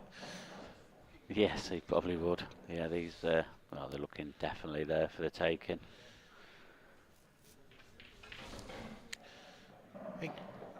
He might just choose to use his pre-shot to move one of the yellows out the way. He's going to move that one in the balk area. But he will certainly be going after the reds here, there's no doubt about that. I thought he might have chosen to move the yellow just to the left of the black mark. I felt like that was the one that was more in his way than any of the others. Yeah, but I think with that one he can just get closer to the cushion on the left-hand side, and he's got a relatively easy pot. A pot that you'd always expect Corey to make. Has he gone after it there? No, he seems to be okay there. I'm sure he's on this. Yep, I think so. Huge insurance policy, of course, with the red over the bottom right corner pocket. So he doesn't have to do anything with the cue ball here. There's only one game outstanding in the last 64. That's Jordan Evitts against Kevin Kirkham. Again, two great amateur players. That's locked at 5-4, and that will complete the last 32 draw then.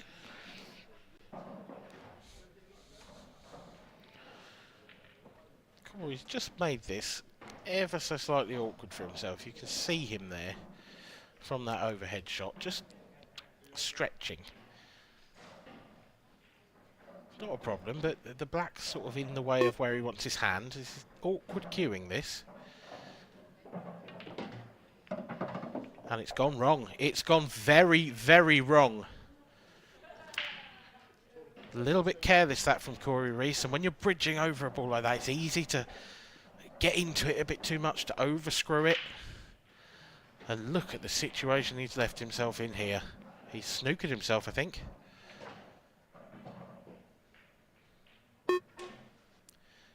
Rob Duncan might just be on his tiptoes in that chair of his, waiting to get up. And he will be getting up, because that red's not going anywhere. He has nestled right on the black, but that hasn't really made any problems for Rob, because looks like it still flies down to the bottom left corner.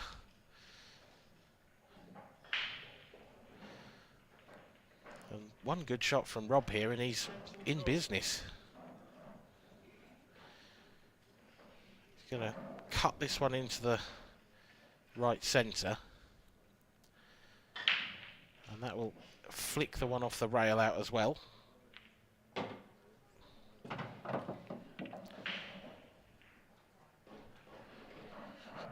And this, Mark Pickworth, was an opportunity I did not see coming in this frame for Rob Duncan. I had 4-1 marked down in my scorecard. Already. Certainly in pencil. I had it penciled in. Yeah, I mean, Bob's going a little bit the old way about this, trying to bounce off cushions and that. And you'll see that with Rob Duncan. He's not so much an established pool player where they try and make it as very easy. It's quite flamboyant with the cue ball, isn't it? Yeah. Takes liberties with the... I'm not going to say wild. I'm just going to, flamboyant. No, because that would be unfair. Yeah. Because he's not wild. He knows where that cue ball's going. Former tour winner, I mean. Yeah. He's a phenomenal player. But I love the way that Rob plays. He's very easy on the eye. He really is.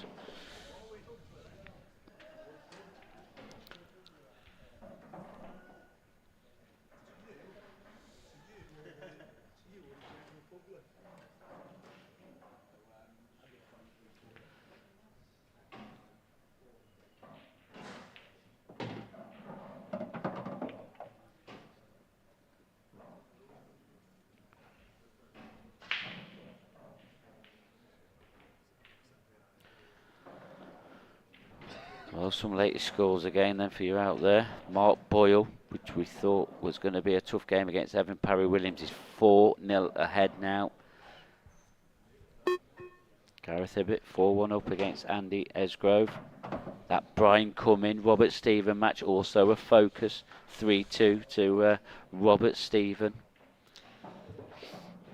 Wade Morley 1, Kean Monaghan 4.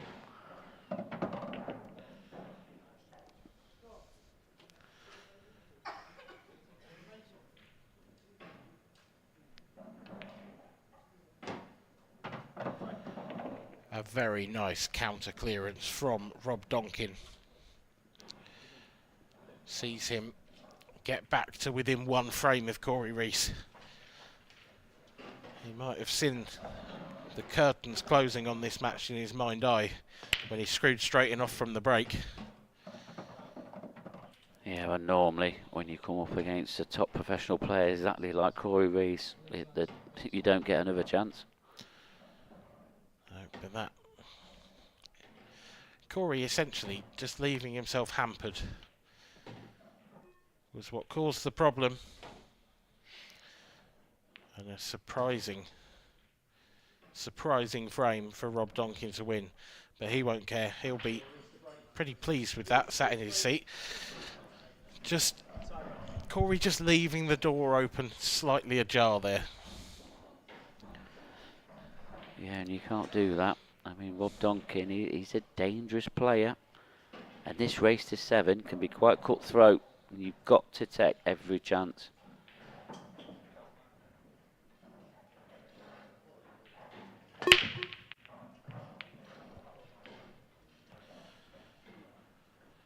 And what happens when you miss a great opportunity, Mark? You break dry in the next one. And, well, you can't see any other outcome here than this match to go level at 3-3 and Rob Duncan to break next. Yeah, what a chance this is for Rob. If that red nearest the left centre goes in there comfortably, I'd be fancying reds, but it all depends on that ball for me. If it doesn't, then it's yellows. Yeah, I like yellows. The reason being is that yellow near the middle pocket is just the perfect last ball just to take the black out. But the yellow that is closest to on the right hand cushion, that's going to need a little bit of work. I mean, but with Rob's quality potting ability, there's no reason why he needs to even move it out. But he probably will, because he's a snooker player. But it's gone wrong. Oh, it's gone horribly wrong. I think that might be a touching ball. This is what can happen when you move balls you probably don't need to. He didn't need to move that. No. He could have left that to his second to last ball, and it'd have been fine. Yeah. A touch unfortunate, perhaps, in that you catch the cue ball and you catch the object ball and the cushion at the same time, and they stick together like that. It doesn't happen very often, but as you said, it was an unnecessary risk, and he's paid the price for it. And that was a foul, so it wasn't a touching ball. I think what he's tried is he's tried something really extravagant. He didn't need to. He's tried to come off 2 cushions and pop that yellow over the left centre. Yeah, see, I kind of assumed, I didn't hear the referee, but I kind of assumed it was a touching ball because he was going for that. So he had a free run at that shot, if you like. Whereas now he's left Corey perfect chance just to break out the black. He's on that red, which if it doesn't go, does fly off the yellow. And yeah, reds are sat there. Big mistake there from Rob Duncan. Yeah, and he's put the black in an area that if Rob does come back to the table, I don't think the black even pots. So this is definitely advantage for Corey Reese. Yeah, I think were Rob to get back to the table, his only choice with the black, the way it lays at the moment, would be the right centre. It's a tricky place to get to.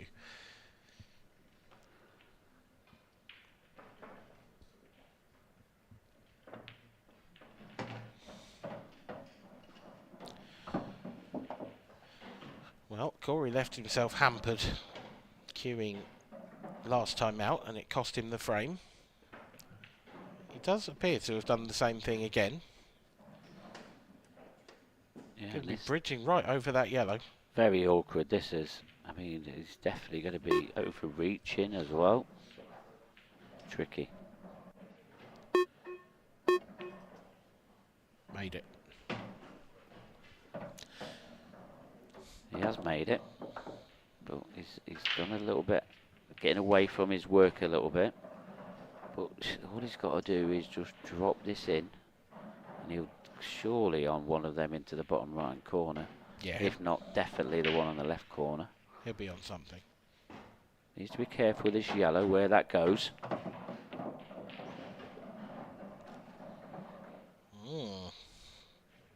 Still fine, but yeah, it's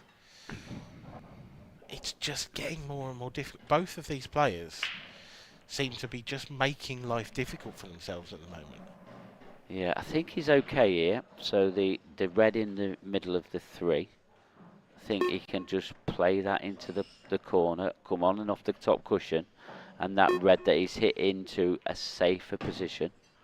Well, it didn't need to come on and off the cushion, it was straight enough, and he just left it in the corner.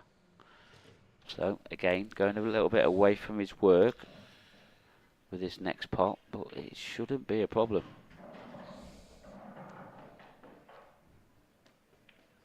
I mean, Corey's playing with some great confidence at the moment. Surely he's not seeing too many problems at the moment.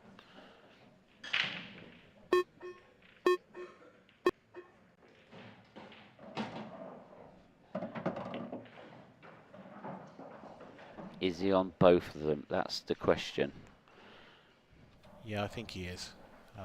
If he takes the right-hand one now, he has just got to be a little bit wary of not catching that yellow on the way out.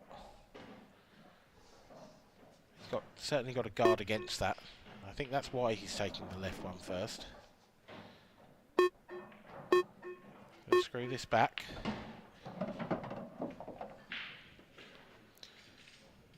And this time he won't be so worried about catching that yellow, because if he catches it in any way, shape or form really,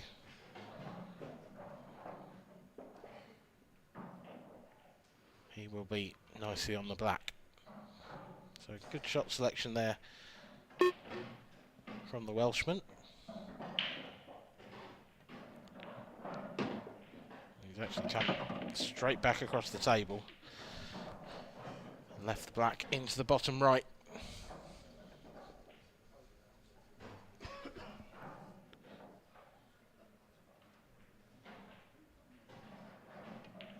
For 2 Corey Reese. And Rob Duncan, can't say he hasn't had his chances in this game, Mark. It's not been a great performance from him so far. No, definitely not. Just probably trying to do too much with the cue ball, etc. And he just needs to try and keep this game as simple as possible. I have to say, Donks is bang out of form at the moment. Hasn't really shown his levels this year on the IPA. No, definitely not what we know what he's capable of. I mean, he has some good wins, but it's about consistency with Rob. He's just one of them players. He can, muscle up like a couple of great wins, and then he goes into his next game and just struggles for a little bit of form. But he's still a great player. There's no taking that away from him. I do like it when he plays his head on. He's not a cut breaker. No, but he's foul break twice so far in the match, and he's just about kept the cue ball out that time. Flicks a little hand out of apology there towards Corey Reese. That was very, very close. Probably just the pace kept it out. Reds are a good chance. First glance, yes, probably, yeah. I mean, it's just that yellow on the bottom right rail here, if you like, from this overhead camera angle, that would be causing you to go reds. Now, Rob has manoeuvred this cue ball into a position where it looks like he's going to try and move that red. He paid the price for doing this in the previous frame. he did. Has he learnt? He hasn't learnt. He hasn't learned, and he's messed it up again. Didn't need to move it. No.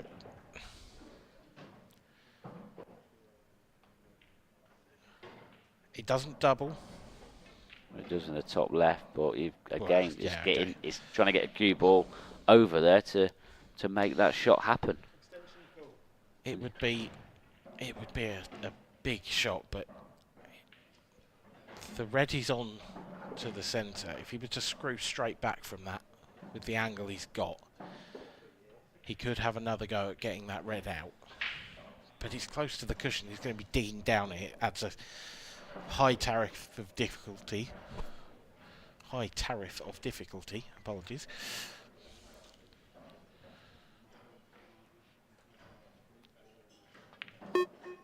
Well, he's tried to play off the yellow, and that is ambitious, and would have been a contender for shot of the tournament had he made it.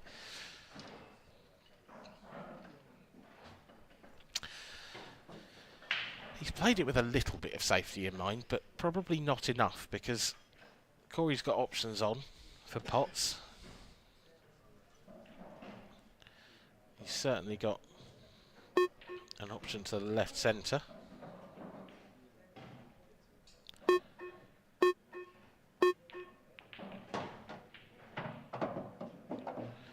Trusting to luck a little with the flicks off those balls, but it's been kind to him.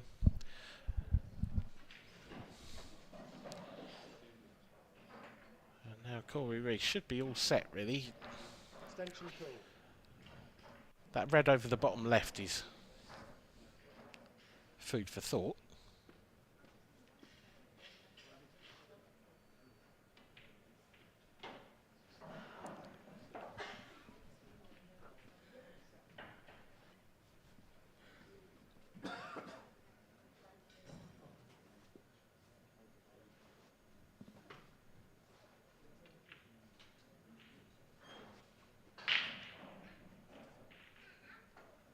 Doesn't actually necessarily need to use that pocket though.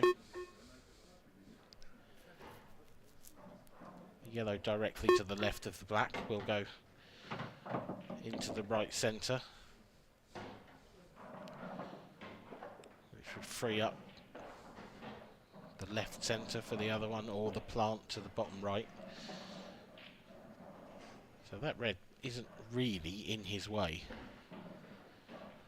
No, he's going to have to play that one nice and careful though, because he don't want that yellow to fall in front of the red. Yeah, I think he needs to move the one directly to the left of the black first. I was going to say he needs to pot it, but he's actually run into it, and that was... I mean, both of them balls he's close to now. They both go in the left centre. Yeah. But now his left is tricky. He didn't want that can on that yellow. He needed to miss that so he could come further down the table. Then he would have had two simple yellows in the left centre. I think, is he chasing this finish now? Can he hold this in any way, shape or form? Oh, he's played it well. He can hold it.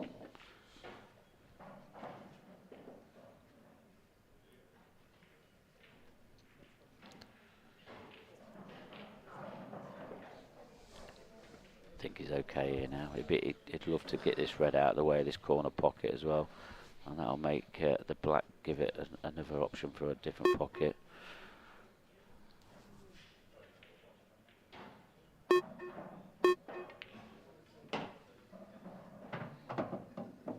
Yeah, I don't see him doing that, because in order to do that, he'd be taking a risk. So the black will go into the right centre. The last yellow will go into the left centre. He's got to drop this in. The only thing he's got to guard against here is leaving himself really awkward queuing with that red there. Actually, I think both of these are going in left centre now, Mutt.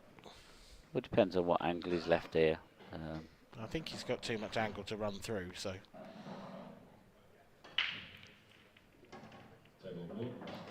Seems quite comfortable about it anyway, so just be waiting for that 10-second beep, and then he'll be executing this shot.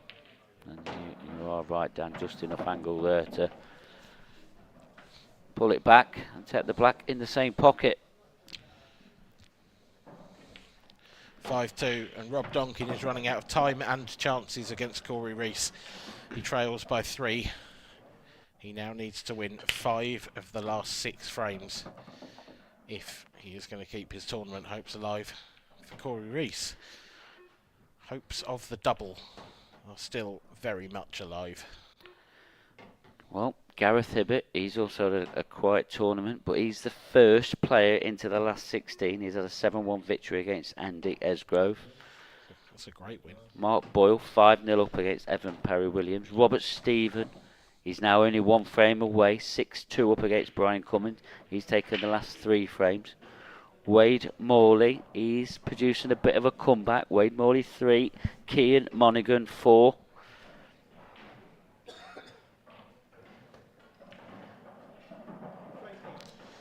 Plenty going off out in the outer tables then. Mark Boyle's now got 6 frames to the good.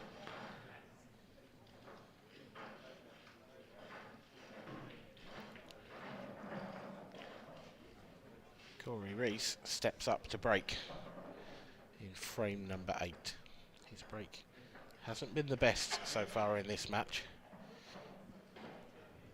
Be looking to change that here and keep the foot firmly on the throat of Rob Duncan. But it's dry again. Cue ball flirted with the top right pocket. It stayed out, but so did everything else.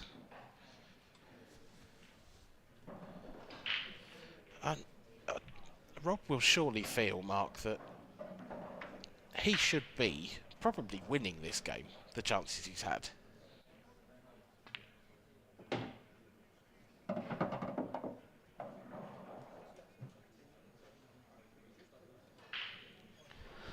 Yeah, he has, and he's had chances. And this is another one for him. Oh. He's just not quite on it, is he? It's just, yeah, he's not quite at the races. Can he cut this back? I think he can, but he's losing control of the cue ball. It's a good cut. That cue ball needs to run. It has run. It's going to be another wild cue ball. I mean, I expect him to make the pot, but where's the cue ball going? I think he can play this with a little bit of right-hand side and come back down the centre of the table. Yeah, that's what he's doing, Dan. It's not as thin as it looked. No. And that may still be okay. Does that red go? Pass Wow. up to the top right? Well, if it does. He's gone through this clearance on a wing and a prayer. And if that red does go, then his prayers might have been answered, but it's really tight. It's almost one of those where you're hoping the pocket takes it, perhaps, rather than expecting it to. You play it at the right pace and give the pocket every chance and just hope that it drops. Because I think it's going to catch the near jaw. Well, is he playing a plant here? I think he is. Oh, God. This is some shot, this is. Oh, He's played the double. Hasn't got it.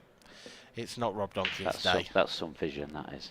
It is, but it's...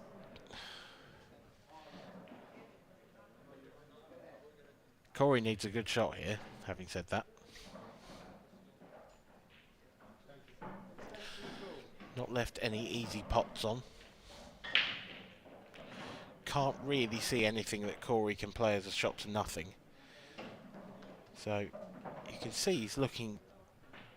Is he going to try and land the cue ball in behind that yellow on the cushion? Just thin off the one closest to the black spot. It's a good area to get the cue ball in. It shouldn't leave Rob anything, as long as it doesn't go too far over to the right-hand side. And that is terrific. What a lovely little safety shot from Corey Reese.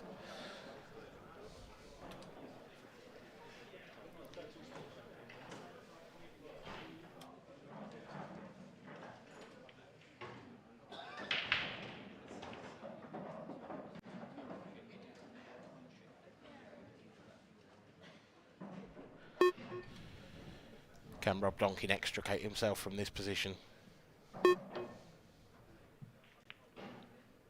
It's a good hit, but that's where the good news ends.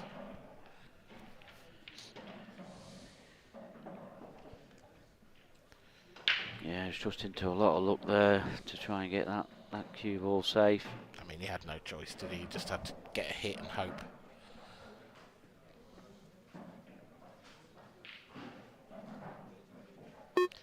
Corey's still got problems.